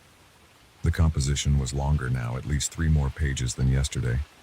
I set the pages on the piano stand and flipped through them. The notes seemed chaotic. Dissonant intervals lined up, measure after measure.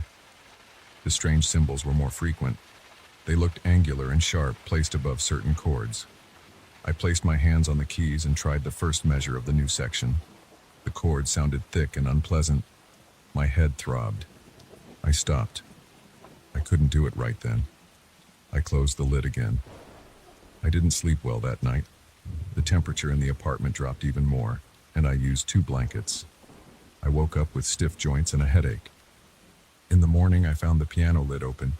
The bench was pulled out slightly. The sheet music lay on the stand even though I'd left it in the drawer. My stomach flipped when I saw it. I realized I had to make a choice. Either I would play the entire composition and see what happened, or I would try to get rid of it somehow. But I remembered the moment the new pages appeared on their own. I didn't feel confident that burning or throwing it out would solve anything. I decided to call my friend. I needed him to see this. But he didn't answer. I left a voicemail asking him to call me back as soon as he could. Then I paced around the living room for a while. The apartment felt too small. The corners were dim, even with the lights on. The piano looked like it was waiting for me. My hands shook. I took a deep breath and opened the drawer again. The pages were all there, fully notated. I set them on the stand. I adjusted the bench. I felt my arms tingle and a wave of nausea hit me, but I placed my fingers on the keys. I started from the beginning again, hoping to push through the entire thing in one go. The first pages were the same as before. My heart raced. My shoulders tightened. The atmosphere in the room grew heavier by the measure. By the time I reached the newer sections, I felt a drop in temperature. I kept playing. The new chords were dense. My fingers stumbled a few times. My breath came in short gasps. I heard the same echo from the walls, like instruments joining in. My vision blurred, but I didn't stop. The sound built up and pounded in my head. Finally, I reached what looked like the last page. The final chord stretched across 3 staves, loaded with accidentals and strange markings. I pressed the keys as firmly as I could. The vibration rattled the lamp next to the piano. Then the chord faded. Everything went still. I lifted my hands, breathing hard. My legs shook. The room stayed cold and I listened for any sign of the humming or the hidden orchestra, but it was silent. I looked at the pages. No new lines appeared. It was over.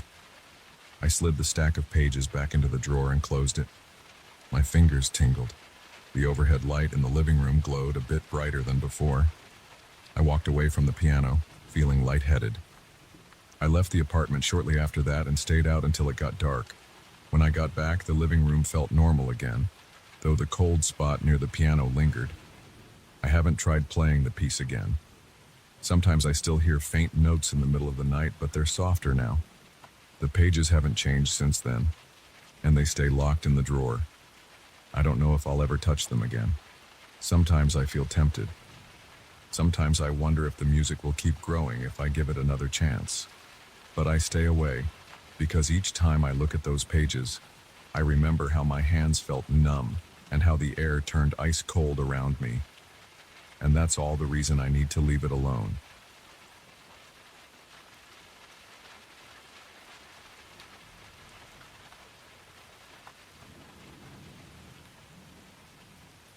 I never thought my nights would be filled with whispered conversations from an empty stage. I just wanted to help out at the old municipal theater. It looked sad from the outside.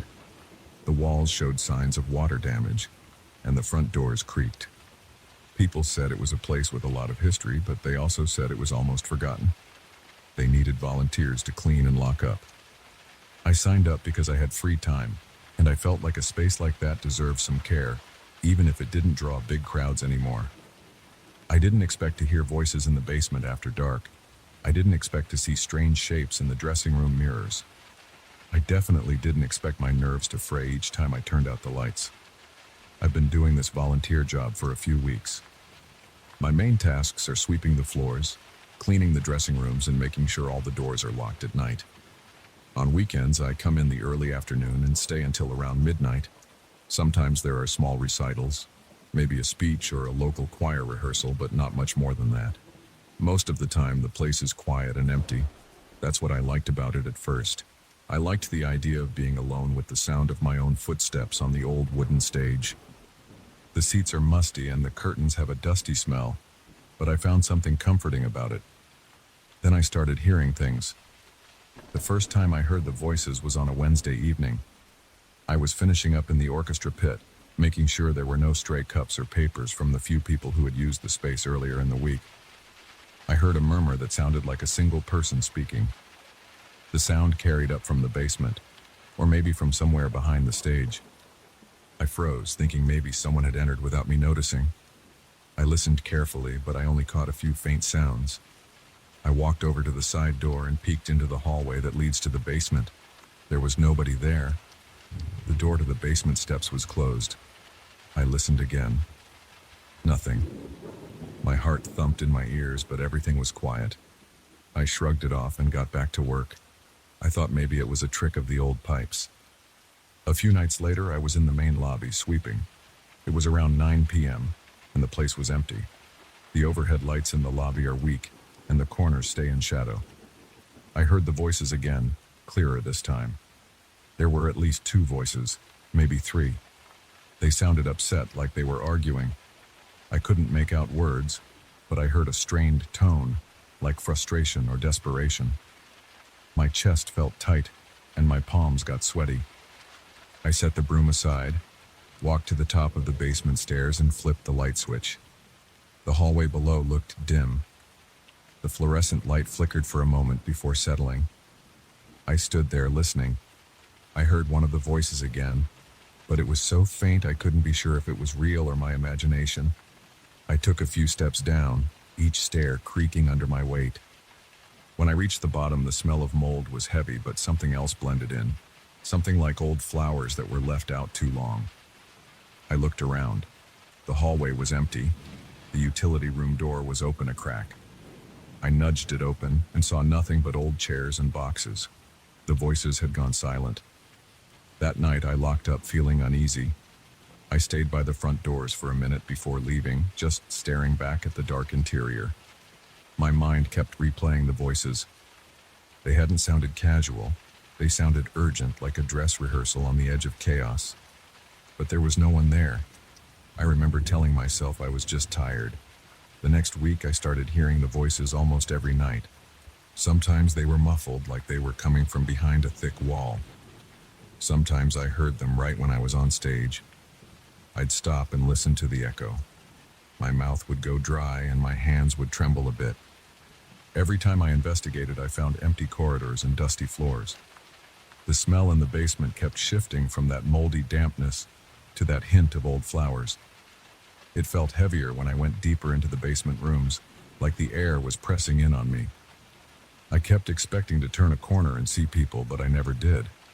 I decided to try recording the sounds. I brought my phone and set the voice recorder on while I walked around the theater at night. I'd hear the voices, but when I played the recording later, it was all static and faint rustling. I tried standing at the top of the basement steps with my phone outstretched, hoping to capture even a word or a phrase. Nothing but garbled audio. I could almost make out a few whispered words, but they were too distorted. It made me frustrated because part of me wanted proof I wasn't losing my mind. One night, I checked the stage area for any signs of intruders. I found nothing. After that, I went into the dressing rooms. There are about 6 of them backstage, each with a wall of mirrors surrounded by old yellow bulbs. Most of those bulbs don't work now. As I walked into the second dressing room, I felt a chill run down my arms. I paused, trying to see if there was a draft or a broken window. Nothing seemed out of place. I stood in front of the mirror, about to clean the surface with a rag. Then I saw something move in the reflection. I jerked my head around, but the room was empty. No one was behind me. I looked back at the mirror, and for a split second I saw a shape. It was a dark silhouette, like a person standing where the costume rack is, but that area was empty. My stomach twisted and my heart started pounding. My hands went cold. Then it was gone. I dropped the rag and went out into the hallway. My breathing was quick and my thoughts were jumbled. I tried to steady myself by checking the other rooms. I kept seeing odd flickers in the mirrors, quick movements that vanished when I turned my head. I wanted to finish my tasks, but I couldn't stop thinking about the voices in the basement and the shapes in the mirrors. I forced myself to keep cleaning. My throat felt dry and my jaw stayed clenched. Each time I saw a flicker, I almost jumped. I tried to tell myself it was the lighting or my eyes playing tricks on me, but I couldn't shake the feeling of being watched. Over the next few days, I noticed an odd pattern. Every time I heard the voices, I also smelled that mix of mold and dried flowers. It was a faint, stale scent, but it always showed up right before the voices started. Then, I'd see a quick movement in the corner of my eye or a reflection in one of the mirrors. The silhouettes in the mirrors never matched my own reflection or anything else in the room. They moved like people on stage, gesturing or turning. I'd see a hand raised or a head tilt, like someone was rehearsing lines or reacting to someone else's dialogue. It made me feel tense all the time. My stomach felt tight, and I couldn't relax even when I was just sweeping or changing light bulbs. After 2 weeks of this, I decided I couldn't just ignore it. I thought about telling the building manager, but we hardly ever see him, and I wasn't sure what I'd say.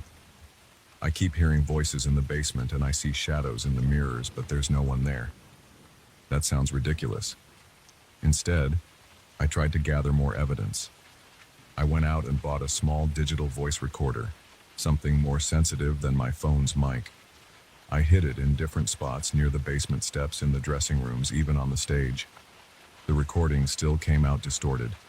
Sometimes I could hear faint murmurs or a quick hiss, but it was never clear. During one of these late-night searches, I stood on the stage, staring out at the empty seats. My flashlight beam passed over row after row of worn chairs. The balcony was pitch dark. The curtains on either side of the stage were half open, and they moved slightly as if a breeze passed through. But there was no breeze. My arms got goosebumps, and I felt a prickly sensation on the back of my neck. Then I heard a voice right behind me. It was soft, but it had an urgent tone. I whipped around with my flashlight, shining it everywhere. Nothing.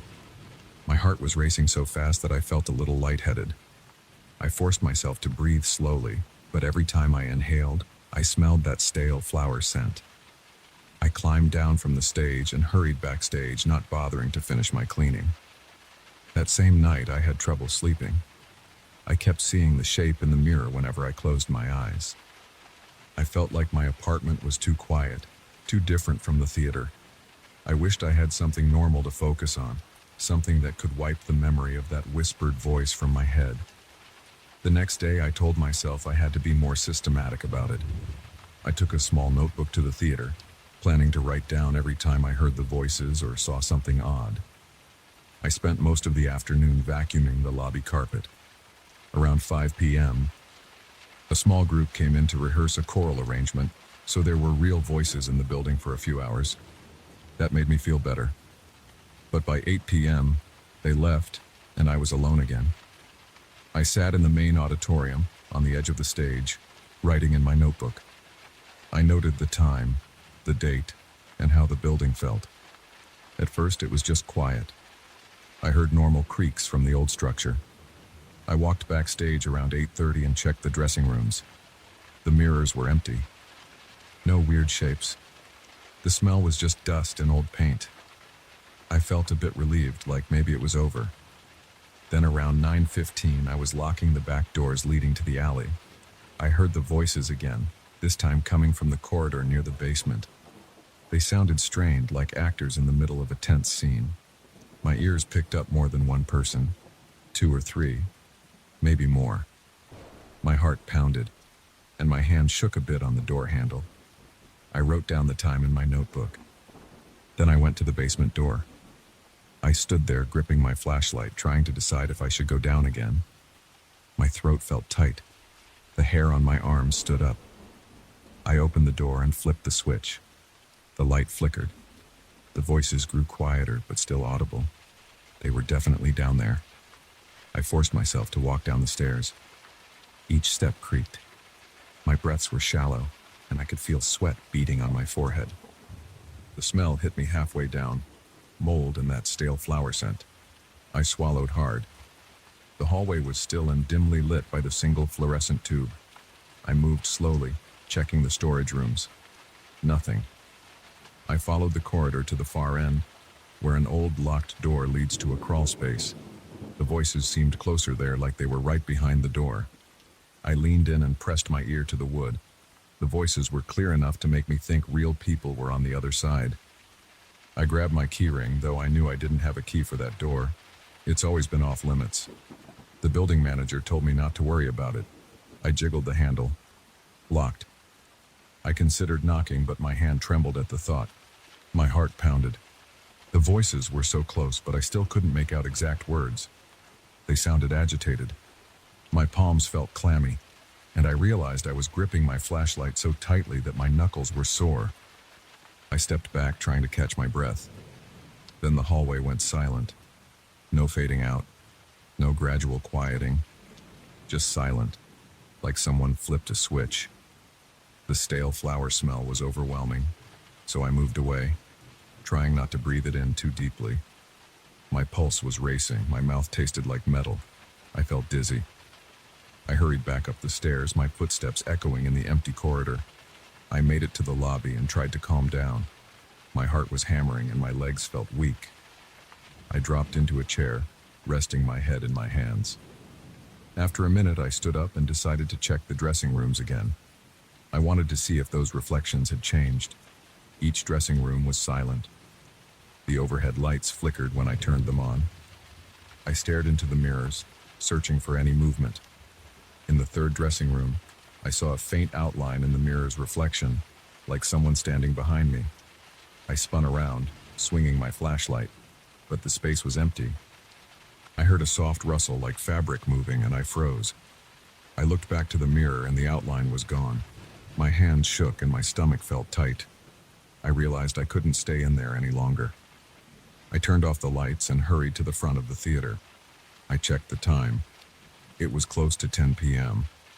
Usually I stay until midnight, but I felt like I couldn't handle it.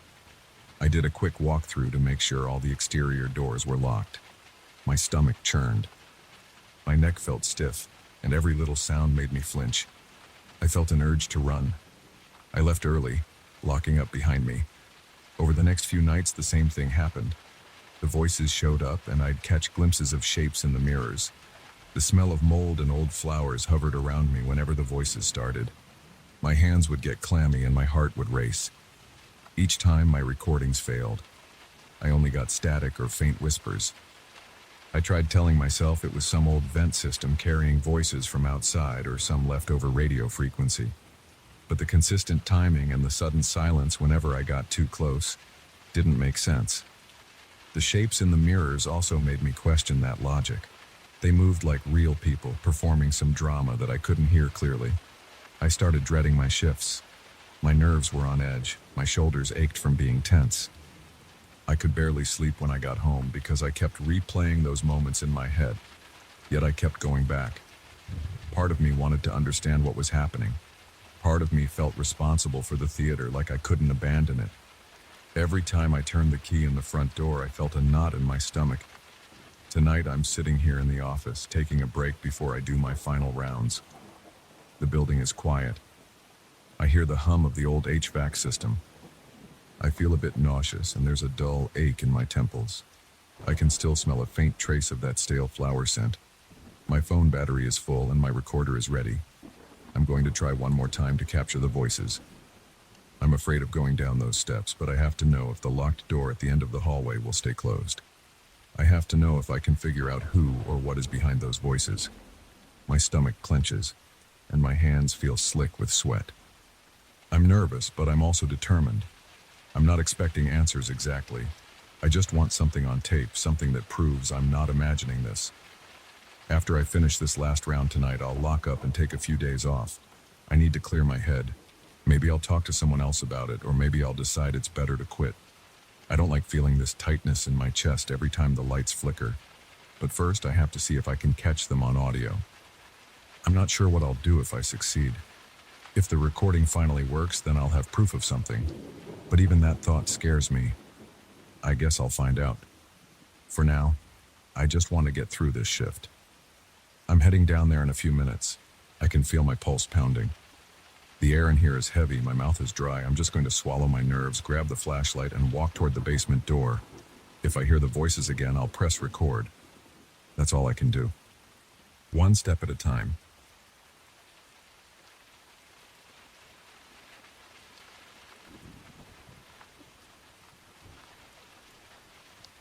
I got home from work late that night, feeling sweat trickle down the back of my neck.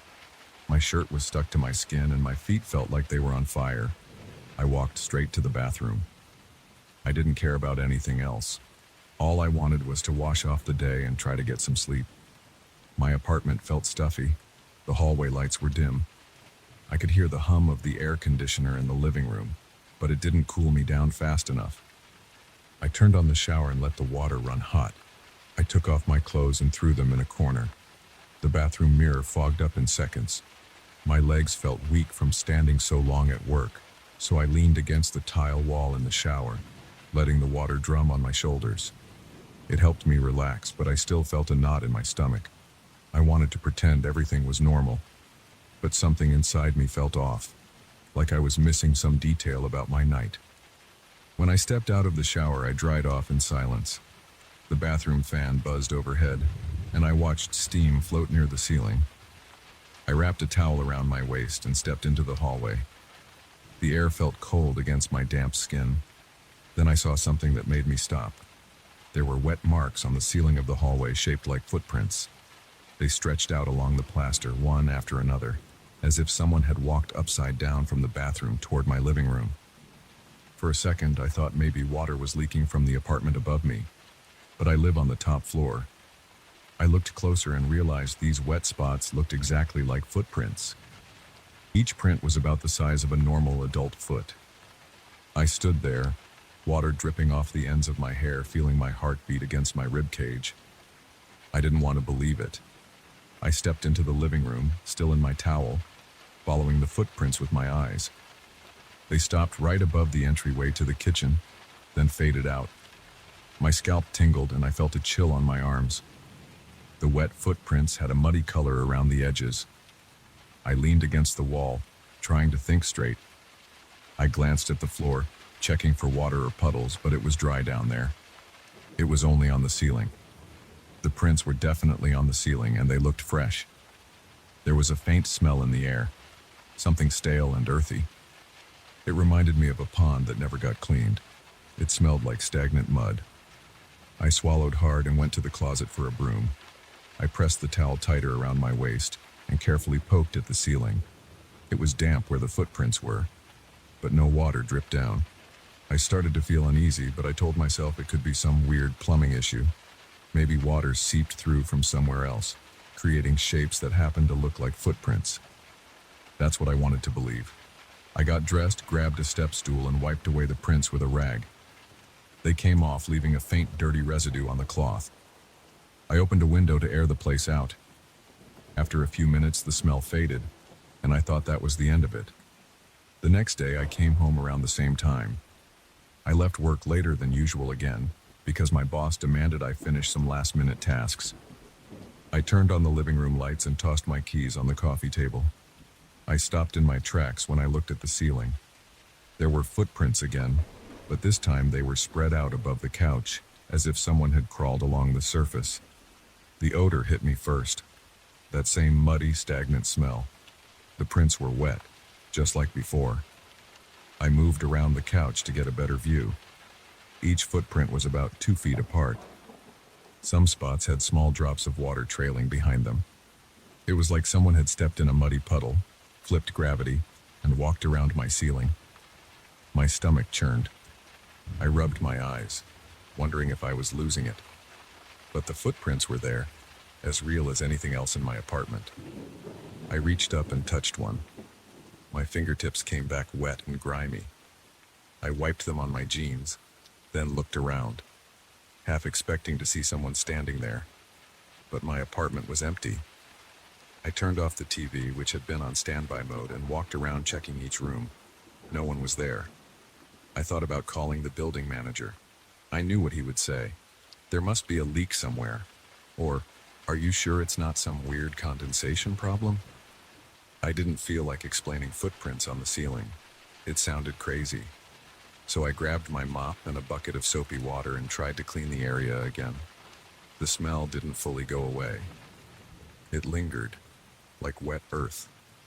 My eyes started to sting from the cleaning solution, so I took a break and sat on the couch, staring up at the damp patches that remained after the footprints disappeared.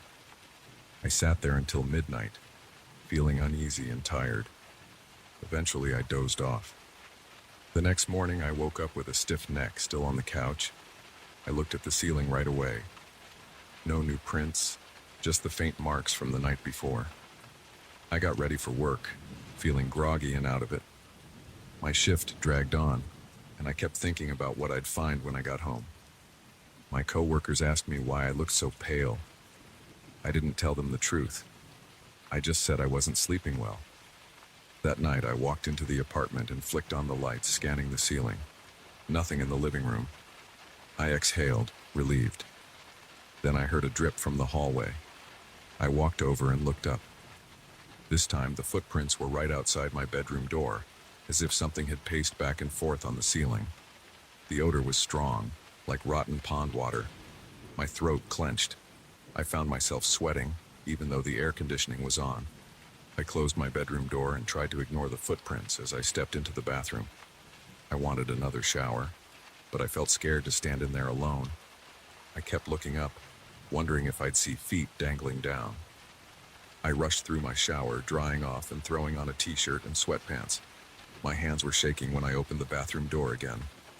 The hallway light flickered overhead. I still smelled that stale mud. The footprints were there, mocking me. I stood on my toes and reached up, pressing my palm against the center of one footprint. It felt wet and cold, like pressing my hand into a soaked sponge. I felt my stomach twist, and I yanked my hand back. I tried to wipe my palm on my pants, but the smell stuck to my skin. I went back to the sink and scrubbed with soap, but I could still catch a hint of that earthy odor. That night, I left every light in the apartment on. I sat in my bedroom, staring at the ceiling. I couldn't sleep. My mind was racing with possibilities. I kept hearing little sounds in the walls. It might have been the pipes or the old building settling, but it made me jump each time. I pictured a figure crawling across the ceiling, waiting for me to close my eyes. Around 2 in the morning, I finally dozed off, only to wake up an hour later, heart pounding. I thought I heard something scuttling above me, like bare feet scraping on paint. I didn't get up to check. I just lay there, sweating, trying to pretend I was imagining things. In the morning, I walked out of my bedroom and checked the hallway. The footprints were gone. The ceiling looked normal again, except for a few faint stains that I recognized from earlier. It was a relief, but I felt exhausted and paranoid. At work, I messed up simple tasks because I couldn't focus. My manager scolded me, but I just nodded and apologized. I wasn't going to explain my nightly battles with muddy footprints on the ceiling. I stopped by a hardware store on the way home and bought a stronger cleaning solution. I also picked up a cheap handheld camera. I thought I'd try recording overnight just to see if I could capture anything. When I got back, I searched the ceiling right away. No fresh prints. The apartment smelled normal. I fixed a quick dinner, trying to calm my nerves with some food. Then I set up the camera in the hallway, pointing it toward my bedroom door, where the prints had appeared before. I pressed record and tried to settle into bed. Every hour or so, I got up to check if the camera was still running. It was. Nothing had changed. After a while, I managed to get some sleep. When I woke up, I rushed to check the camera. I felt a weird excitement, like maybe I'd catch a real explanation. I played back the footage, fast-forwarding through the night. It was mostly just still frames of my dark hallway. The light in the bathroom was on, casting a faint glow. Then, around 3 in the morning, I saw a flicker in the top corner of the screen. It looked like a quick movement, almost a shadow along the ceiling. The camera shook a bit, maybe from me walking around or from the building's vibrations. And then the image was still again. I replayed it several times, but it was too dark to make out any shape, just a blur in the corner of the frame. I checked the ceiling in the hallway. Sure enough, there were new footprints. They were faint, but they were there, running lengthwise along the corridor. I stood under them, feeling my pulse speed up. The smell of stale mud hit me again, weaker than before, but still noticeable. I tried to clean them with the stronger solution. The stains faded, but the wetness lingered. My mind raced as I wiped over each footprint, my arms shaking from the effort. I kept glancing behind me, half expecting to see something crawling out of the shadows. Over the next few days, the footprints kept appearing in different areas. Sometimes they were by the living room window, sometimes near the kitchen. They never appeared on the floor, only on the ceiling. The smell got worse with each new set of prints. Each morning I had to clean them before going to work. Some days I found myself gagging from that muddy odor. I tried to open the windows, but the smell clung to the walls and the furniture. I started sleeping with the lights on in every room. I even left the TV turned on for background noise, hoping it would drown out any strange sounds. I noticed my sleep pattern was all over the place. I felt like I was losing my grip on normal life. Each night, I waited, listening for movements above me. Sometimes I heard a soft tapping on the ceiling like fingernails or toes. Other times I heard nothing at all, which almost felt worse because the silence made my imagination run wild. One night I sat upright in bed, convinced I heard water dripping onto the carpet. I jumped up and turned on every light, searching for wet spots on the floor. I found none. But when I aimed my flashlight at the ceiling, I saw fresh footprints right above where I'd been lying. They were spaced so they lined up with the length of my bed. My skin crawled and my breath caught in my throat. I quickly grabbed a chair and tried to wipe them away. Water dripped onto my arm when I touched the first print. It felt cold and thick, like it had bits of grit in it. I clenched my jaw and kept wiping, determined not to let these things linger above me. When I finished, I spent the rest of the night sitting on the edge of my bed, staring at the ceiling, waiting for more. I felt tension in my chest, like I was bracing for a fight. But nothing else happened. Eventually, I laid down, my mind too tired to stay awake. I woke up the next day with a stiff back and a dull headache. I considered breaking my lease. I thought about sleeping in a hotel for a few nights just to clear my head. but I couldn't afford that long term, and moving would be a hassle. I kept telling myself there had to be a normal explanation. But I'd seen those footprints appear in different places, always wet, always stinking of stale mud. It made no sense. I tried contacting a plumber who checked my pipes and said everything looked fine. No leaks, no water damage. The building manager said he couldn't see any structural issues. I didn't mention the footprints. I only said I smelled dampness. I started feeling like I was being watched all the time. Some evenings I thought I saw movement out of the corner of my eye. Once I was cooking dinner and saw a shape flicker across the ceiling. When I looked up, I saw nothing. But I smelled that familiar odor. I turned off the stove and didn't bother finishing my meal. On a Saturday, I got a ladder from the storage unit and carefully inspected the ceiling surfaces. I tapped them, feeling for hollow spots or moisture. Everything seemed stable. No water stains except for the places where I'd cleaned up footprints. I went room to room, shining a flashlight along the edges. I found no holes, no cracks that might let water in. I felt my anxiety spike each time I glanced down the hallway, expecting to see fresh prints forming behind me. These days, I sleep with the bedroom lamp on. My eyes burn from lack of quality rest. I can't shake the feeling that something crawls overhead while I'm drifting off, waiting for me to fully relax before it appears again. My nights blend together in a blur of anxious half-sleep and quick jolts awake. Every so often I get up and wander the apartment, shining a light at the ceiling. Sometimes I find new footprints, sometimes I don't. But the smell is almost always there, faint and clinging to the walls. I haven't told any friends about this. I don't want them to think I'm nuts. I handle it on my own, scrubbing footprints, spraying air freshener, and leaving every light on until morning. My water bill has gone up from my constant cleaning. My electric bill is higher because I keep the place lit like a hospital corridor, but it's the only way I feel even a little safe. I don't know how this is going to end. Every night, I expect something to drop from the ceiling. I imagine cold, muddy hands grabbing me. Sometimes I feel a slight pressure on the bed, as if something hovered above me and brushed the blankets. But I never see anything when I open my eyes. My body tenses up from the constant fear, and my heart feels like it's hammering nonstop. I keep hoping I'll find a logical reason for this. Maybe I'll catch someone sneaking in. Maybe a hidden leak will explain the footprints. But until that happens, I'm stuck. Each time I step into the hallway after a shower, I glance at the ceiling, half expecting to see fresh marks.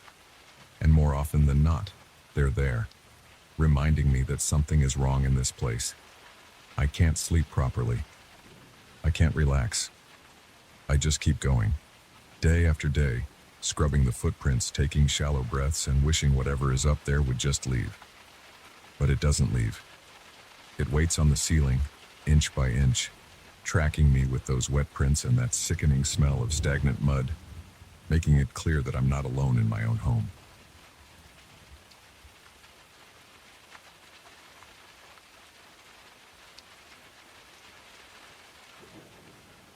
I still remember the day I saw that antique clock in a dusty corner of the store. It had a worn-out face, and the seller swore it worked like new. He seemed eager to let it go. At first, I just thought he was trying to make a sale. Now I wonder if he knew something I didn't. I should have walked away, but I couldn't resist that quiet ticking. It pulled me in like some broken promise I hoped to fix. After I brought the clock home, I hung it on the living room wall. I tested it before leaving the shop, and it seemed fine. The second hand moved normally. The minute and hour hands aligned themselves without issues. The chimes rang exactly on the hour. I was satisfied and excited to show it off. That first night I didn't notice anything strange. I even found the steady tick comforting. I had dinner in the living room, glancing up now and then at the clock. It felt like a piece of history I had claimed for myself. I first noticed the odd backward movement on the second day. I was sitting on my couch checking emails on my phone. I heard a soft click from inside the clock, but I wasn't sure if it was normal. I looked up, and the minute hand twitched backward by a tiny amount. It wasn't obvious, and I actually doubted my own eyes. I thought maybe I was just tired or imagining things. Still, I got up and looked closer. The minute hand seemed fine at that moment. It started moving forward again like normal. I shrugged and told myself it was just some minor glitch. Then the hour struck, and the chime sounded a bit off. It had a low echo that trailed longer than usual, almost like it didn't want to stop. My skin prickled, but I went on with my day. That evening I had trouble sleeping. I heard the clock chime from the living room several times. It was spaced exactly an hour apart, so it wasn't random, but each chime sounded deeper than I remembered. I got up once to check the clock's face. The time looked right, so I went back to bed. My dreams were weird. Lots of repeated scenes of me entering the living room, seeing the clock reversed, then hearing my own voice echo. I woke up sweating. On the third day, I saw the minute hand pull a more obvious backward movement. I was reading on the couch and the clock was in my peripheral vision. I heard a familiar click, looked up and saw the minute hand jerk back by 1 full minute. Then it started moving forward again, like it was trying to correct itself. That unsettled me. I got up, opened the glass cover and tried adjusting the hands. I turned the small knob to set the right time. Then I listened for any grinding noises. The gears looked okay. But right as I was about to close the cover, I felt a strange pulse in my fingertips. It lasted maybe half a second, like a mild electric shock, but there was no current in that area. It made my heart race. I let the cover snap shut, walked away, and tried to distract myself by washing the dishes. I glanced at the clock every few minutes. Everything seemed normal. When the clock struck noon, it let out a series of chimes that felt heavier than before. There was a low rumble behind each ring. The final ring echoed through the room. The echo floated around like it didn't want to die out. Then it finally faded. My stomach twisted in a knot. I couldn't shake the sense that the clock was affecting the air around me. I decided to get out of the house for a while. I took a walk around the neighborhood to clear my head. I bought a cup of coffee from a local shop. I tried not to think about the clock, but my mind kept returning to the odd backward shift. By the time I got home, the house felt eerie. The living room was too quiet. The clock's ticking sounded off, like it had a slower rhythm. I approached it, and it still showed the right time, but I saw the minute hand shudder. It actually stopped for 2 seconds, then jumped forward. My breath caught in my throat. I backed away and bumped into a table. My arms trembled a bit. I was scared, but I told myself it was just an old mechanism acting up. 2 hours later, I was making a sandwich in the kitchen. I heard the clock chime for 3 p.m. The chimes felt normal for the first 2 rings, then the third ring had that long echo again. It reminded me of the low hum you hear near large machinery, but there was no such machine in my house. The hairs on my arms stood up. I walked to the living room, stood in front of the clock, and waited. I wanted to see if anything else happened. Nothing did. The minute hand kept moving forward. The hour hand was on the 3. I headed back to the kitchen, and halfway there, I heard a small click behind me. I turned around and saw the minute hand jump backward again. It was subtle but unmistakable. Later that night, I started experiencing déjà vu. I was on the couch, streaming a random show. My phone buzzed, and I got up to answer a call. The caller was a friend asking about weekend plans. I remember finishing the call, setting my phone down, and heading to the bedroom. Then something weird happened. I found myself back on the couch, phone buzzing in my hand, the show still playing. It was the same friend calling with the same words. It was as if time had rewound about a minute. I felt lightheaded. I didn't tell my friend what happened. I just ended the call quickly. I stared at the clock. It showed the same time as before the phone buzzed. My heart pounded. I felt sweat gathering on my forehead. I turned off the TV, went to bed, and tried not to think about it. The next morning, I woke up with a headache. I checked the clock in the living room right away. It looked okay. I went to brush my teeth, and when I came back, I noticed the minute hand was off by about 5 minutes. It was behind the correct time. That meant it had moved backward during the few minutes I was out of the room. I touched the clock's frame. It felt colder than the rest of the room. My palms got clammy. I tried moving the hands forward again, but the clock resisted. The knob turned stiffly like the gears were binding. I forced it a bit and it clicked back into place. Then it ticked normally for a while. Around midday, I heard the clock chime for 12 hours. It sounded faster this time. The first ring was normal, but the next few came in quick succession like someone had shaken the clock. Each ring had that deep echo.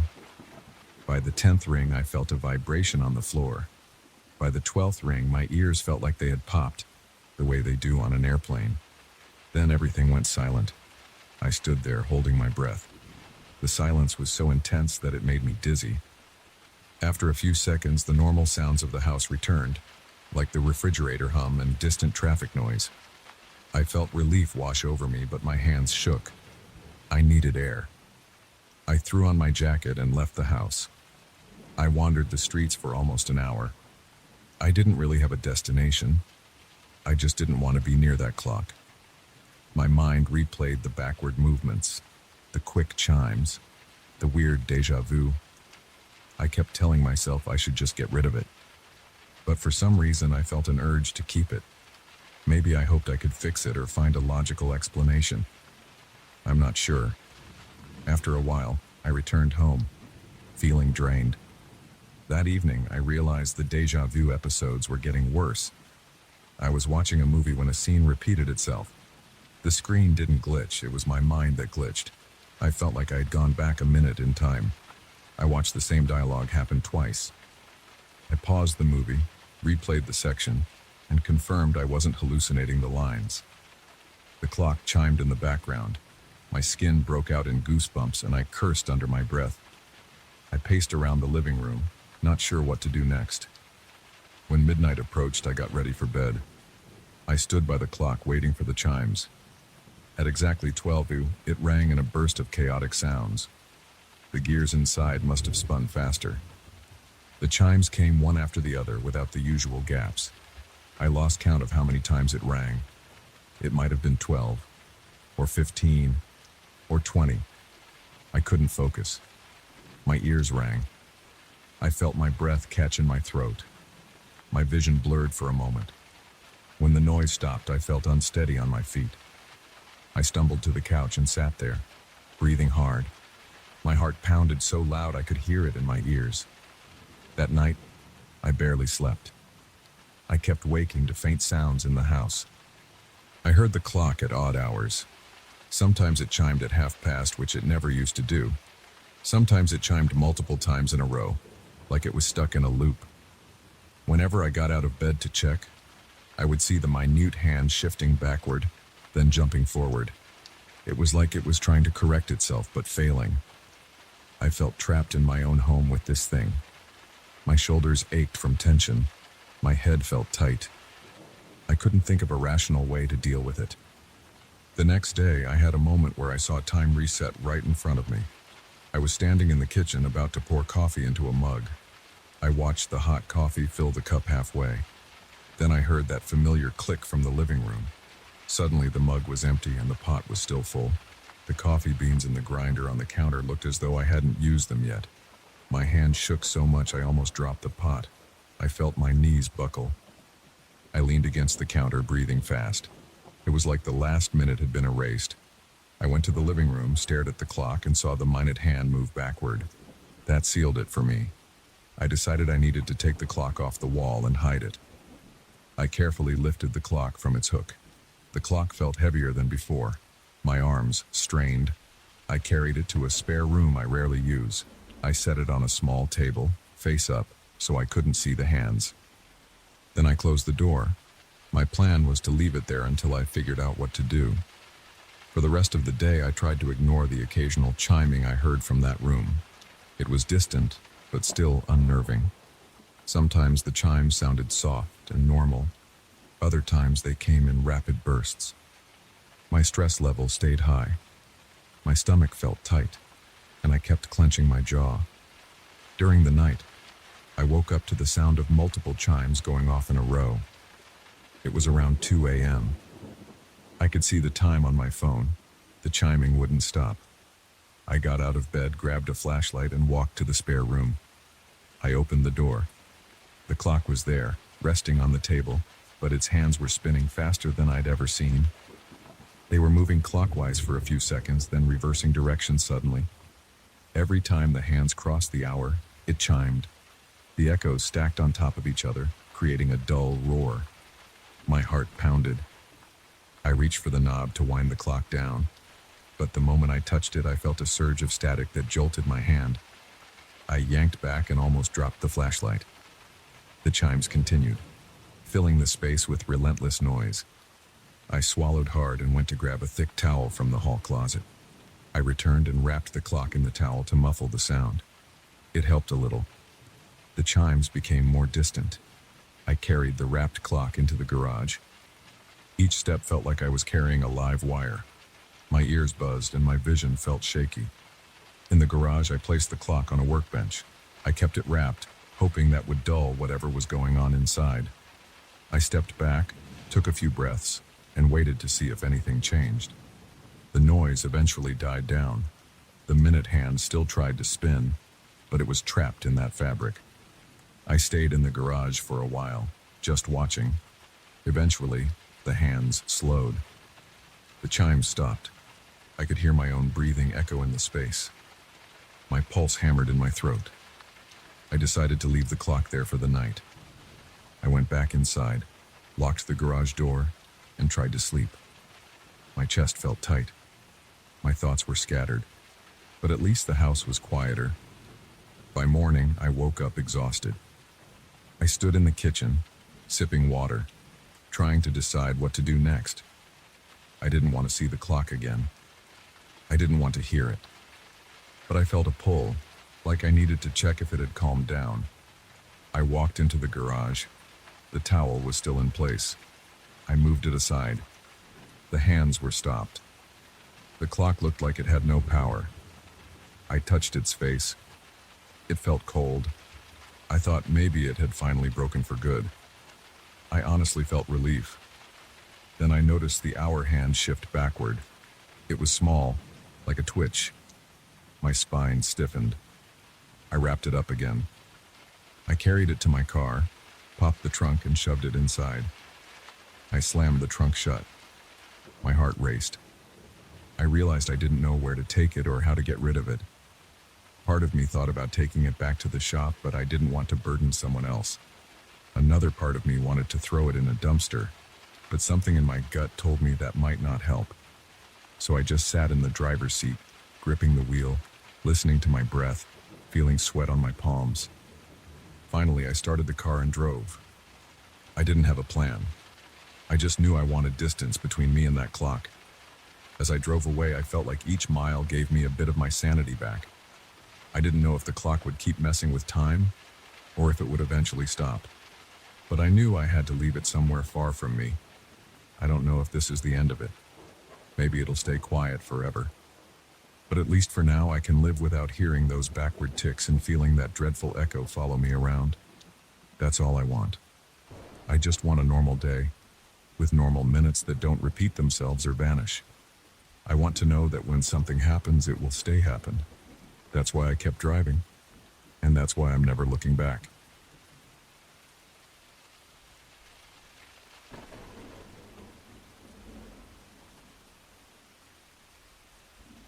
I didn't plan to spend my Saturday afternoon covered in dirt, but that's how it started. I wanted a simple garden in my backyard. I had this old shed in the corner that looked like it was ready to collapse. I decided to tear it down and clear some space for raised beds. I thought it would be a smooth job. I had no idea what I was getting into. I began around lunchtime. The sun was high, and the air was dry. I rolled up my sleeves and started by emptying the shed. It had some rotted boards, old gardening tools, and a broken wheelbarrow. Most of it was junk. The shed smelled like mildew and dust. I piled everything to the side in a neat heap. After that, I grabbed a crowbar and pried at the shed's shaky walls. They gave way with a few strong pulls. The roof caved in, and I shifted back fast to avoid any falling debris. The entire thing came down in less than an hour. I felt good about the progress. My back was a bit sore from the force I used, but I shrugged it off. I just wanted to get the job done. Once the shed was on the ground in pieces, I started loading the debris into my pickup. I made a few trips to the local dump. By the time I was done, it was late afternoon. The sun was drifting closer to the horizon. I wiped sweat from my forehead and sipped some water. Then I noticed something odd. The ground under the shed looked disturbed. The dirt was softer than the rest of the yard. It looked fresh, like it had been dug up and put back recently. That was strange because that shed had been there for as long as I owned the place. I crouched down and ran my hand over the soil. It was looser than the rest of the yard. I pushed my shovel into it. The blade sank in with almost no resistance. That got my attention. I wondered if maybe there was a plumbing issue or an animal burrow. I decided to dig and see what was going on. I figured I might as well take care of any problems now before planting my garden. The sun was still out, though it was getting lower. I told myself I had enough light. My shovel hit the dirt with a dull thud. I dug a small hole, maybe a foot across, to see what was underneath. The soil came up in clumps. It was slightly moist, which surprised me because we hadn't had rain in a while. There was an earthy smell, stronger than usual. I kept going. I dug a little deeper. Then I expanded the hole a bit. My arms started to ache, but I pressed on. I wanted to get a sense of why this patch was different. I checked my watch around that point. It was almost 5:30. The sun dipped below the tall trees that lined my backyard. I looked up and saw the sky turning orange. The woods behind my property cast long shadows over the yard. I paused for a moment, catching my breath. A breeze came through the trees, rustling the leaves. I felt a slight chill against my sweaty skin. It reminded me that I was alone out there, with nothing but the sound of branches swaying. I'm not usually a jumpy person, but that day, the air felt heavy. My eyes flicked toward the tree line. I didn't see anything unusual, just silhouettes of tall trunks and some undergrowth. Still, I had a sense I wasn't by myself. It was a strange feeling, like a prickling at the back of my neck. I shrugged it off. I told myself I was probably just tired, but that didn't stop me from scanning the woods every few minutes. I returned to the hole and went deeper. After about another foot, my shovel hit something metallic. It wasn't a scrape like a rock would make. It was more like a dull clank. My heart sped up a bit. I got down on my knees and used my gloved hands to clear the soil. The object felt smooth and cold. I thought it might be a pipe at first, but it didn't feel like a pipe. It had an irregular shape. It was bigger than my palm, maybe the size of a large lunchbox, but not shaped like one. It also had a few grooves on it. It almost felt like a metal container. I tried to pull it out, but it didn't budge. It felt attached to something, or maybe it was stuck under a root. I scraped around the sides, trying not to damage whatever it was. The top part looked like it had hinges, but they were rusted. I grabbed my shovel and pushed the blade under the corner. With some leverage, I managed to lift it a bit. It made a creaking sound, and then broke free from whatever was holding it. I lifted the metal object out of the hole and set it on the grass. My heart thumped hard. It was heavier than I expected. The surface looked scratched and worn, with a few patches of rust. There was a small latch on one side, but it was bent. I didn't have a key, and I didn't know if it even needed one. It looked more like a sealed box than anything else. I wiped dirt off with an old rag. I felt my forehead tightening with sweat again. The sun was almost gone by then. The sky was purple and orange. I stood up and looked at the woods. The trees were dark now, and I couldn't see much between their trunks. But I had the distinct impression something was there, just beyond the first row of trees. I stared for a few seconds, trying to see if there was a person or an animal. Everything was quiet. No birds, no squirrels. Just silence and the faint rustling of leaves. I felt a knot in my stomach. I swallowed hard. I thought about going inside. Maybe I should call it a day. But the box was there, and I was too curious to stop. I grabbed a flashlight from my truck and clicked it on. Its beam cut through the shadows. I pointed it at the woods again.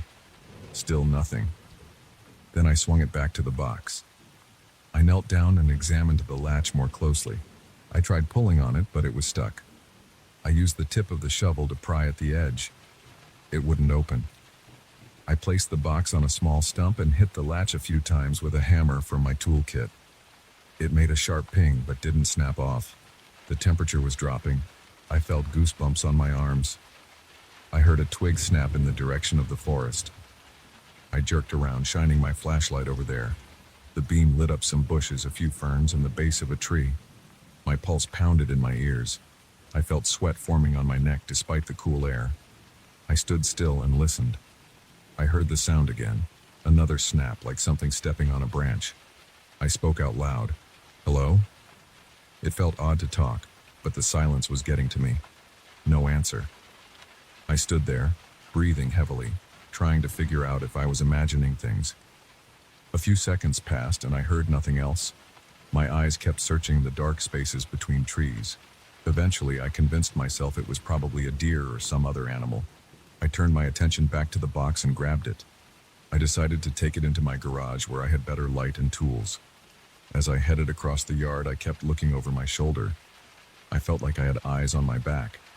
I shut the garage door behind me, relieved to be out of the open. Inside the garage, I set the box on my workbench. I turned on the overhead light and aimed my flashlight at the latch again. Then I tried a screwdriver to wedge it open. It moved slightly, but stayed shut. I got a small chisel and tapped around the edges. Rust flaked off. The smell of old metal and damp earth filled my nose. My hands were shaking. I was excited but also uneasy. I felt drawn to the box, but my gut told me to be careful. There was a tension in my chest. Every time I tapped the chisel, I expected something to pop out or maybe the box to open, but it stayed shut. After several minutes, I decided not to force it. Maybe I could soak the latch in some rust remover or something. I placed the box on a shelf and locked the garage. I'd handle it later. I walked to my back door. It was fully dark now. The only light outside came from the moon and a small motion sensor lamp near the door. My yard seemed still, but I couldn't shake that strange feeling. I walked inside, took off my boots, and double-checked the lock on the door. My mind wouldn't settle. I kept thinking about that patch of soil, the metallic object, and the sounds in the woods. I went to wash up in the bathroom. The water felt good on my hands and arms. It washed away the dirt and grime, but it didn't calm me much. In my bedroom, I changed into clean clothes and tried to relax. My heart was still beating a bit fast. I heard the wind outside brushing against the windows. It made me tense. Usually, that sound doesn't bother me. That night, it seemed louder. I pulled the curtains closed, trying not to think about the yard or the forest. After a quick bite in the kitchen, I sat in the living room. I turned on the TV to distract myself. I flipped through channels, not even paying attention to what was on. My mind kept going back to the shed's location, the fresh dirt in the box. I felt like I needed to check outside again. Part of me wanted to pretend this never happened. But I kept glancing at the back window, half expecting to see someone or something staring at me. I got up and went to the back door. I turned off the inside lights so I could see better outside. I looked through the glass, scanning the yard. The moonlight showed the spot where I had dug the hole. It was just an open patch of dirt now. The pile of soil was still sitting there in a mound. The breeze shifted the grass. I saw the outline of trees beyond the fence standing like tall sentries. I didn't see any movement. I didn't hear anything, but my stomach felt tight. I stood there for a full minute, barely blinking. My fingers were clenched on the doorknob. I thought about going out there with a flashlight, but I decided that wasn't a good idea. The day had been long and my nerves were on edge. I chose to lock up and call it a night. I shut off the television, made sure all the doors were secure, and headed to bed. I tossed and turned. My mind kept replaying the moment my shovel hit that metal object. I kept imagining I heard footsteps around the house. At one point, I sat up, breathing heavily, convinced that someone was in the yard. I listened, holding my breath, and heard nothing. Eventually, I dozed off for a few hours, but it wasn't restful sleep. In the morning, I woke early. I felt stiff and tired.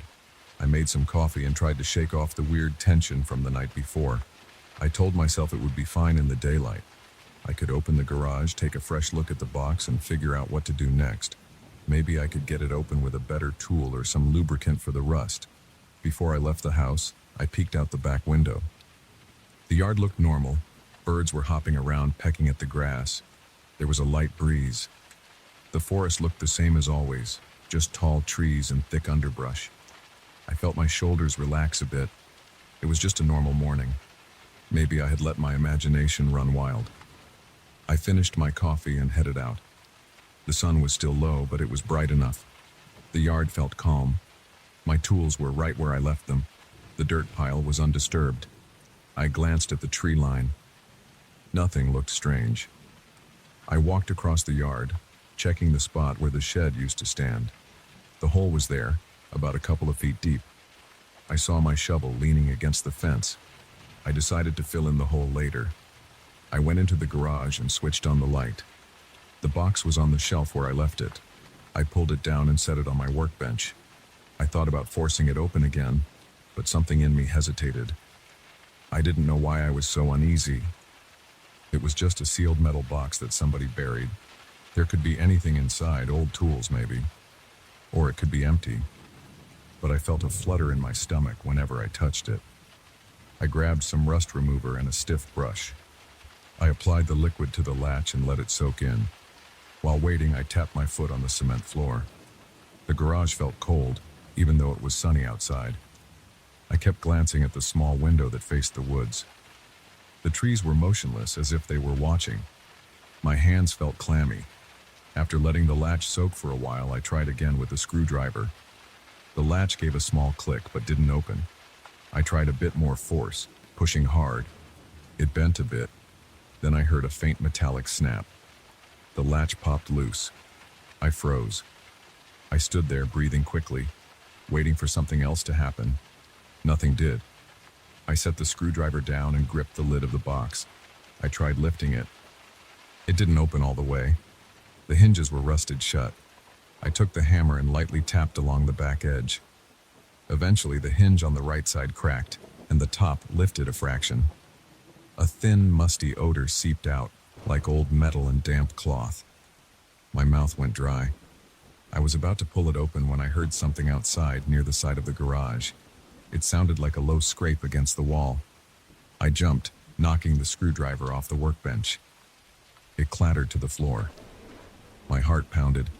I turned off the overhead light and stood silent, listening. The scrape came again, followed by a dull thud. I backed away from the window, keeping my eyes on that direction. My breathing was rapid. I reached for the hammer, holding it like a weapon. I waited, but everything went quiet. I couldn't see anything through the window except the side yard. I felt the grip of the hammer digging into my palm. My heart thumped so loudly I could hear it in my ears. I took a few steps toward the garage door, but I didn't open it. I didn't want to see what might be out there. After a few minutes, I placed the hammer on the bench, grabbed the box, and decided I'd take it inside the house. I dashed from the garage, locked it, and hurried back in. Once inside, I locked the kitchen door again. I set the box on the counter. I looked through the window, scanning the side yard. Nothing. No movement, no sounds. I was shaking. My hands felt numb. I forced myself to take a few deep breaths. Then I turned my attention back to the box. Its lid was still slightly open. I could see darkness inside. I pressed my palm on it. It felt cold. I'll open it, but not now. I need to calm down first. I need a moment to think. There's something off about this. I keep hearing noises out there, and the soil under that shed was fresh. Someone or something buried this box not too long ago. I don't know why, and I don't know who, but I feel like whatever is out in those woods doesn't want me messing with it. Or maybe I'm losing my mind. All I know is my pulse won't slow down, and every creak of the house makes me jump. I'm just going to sit here for a bit and gather myself.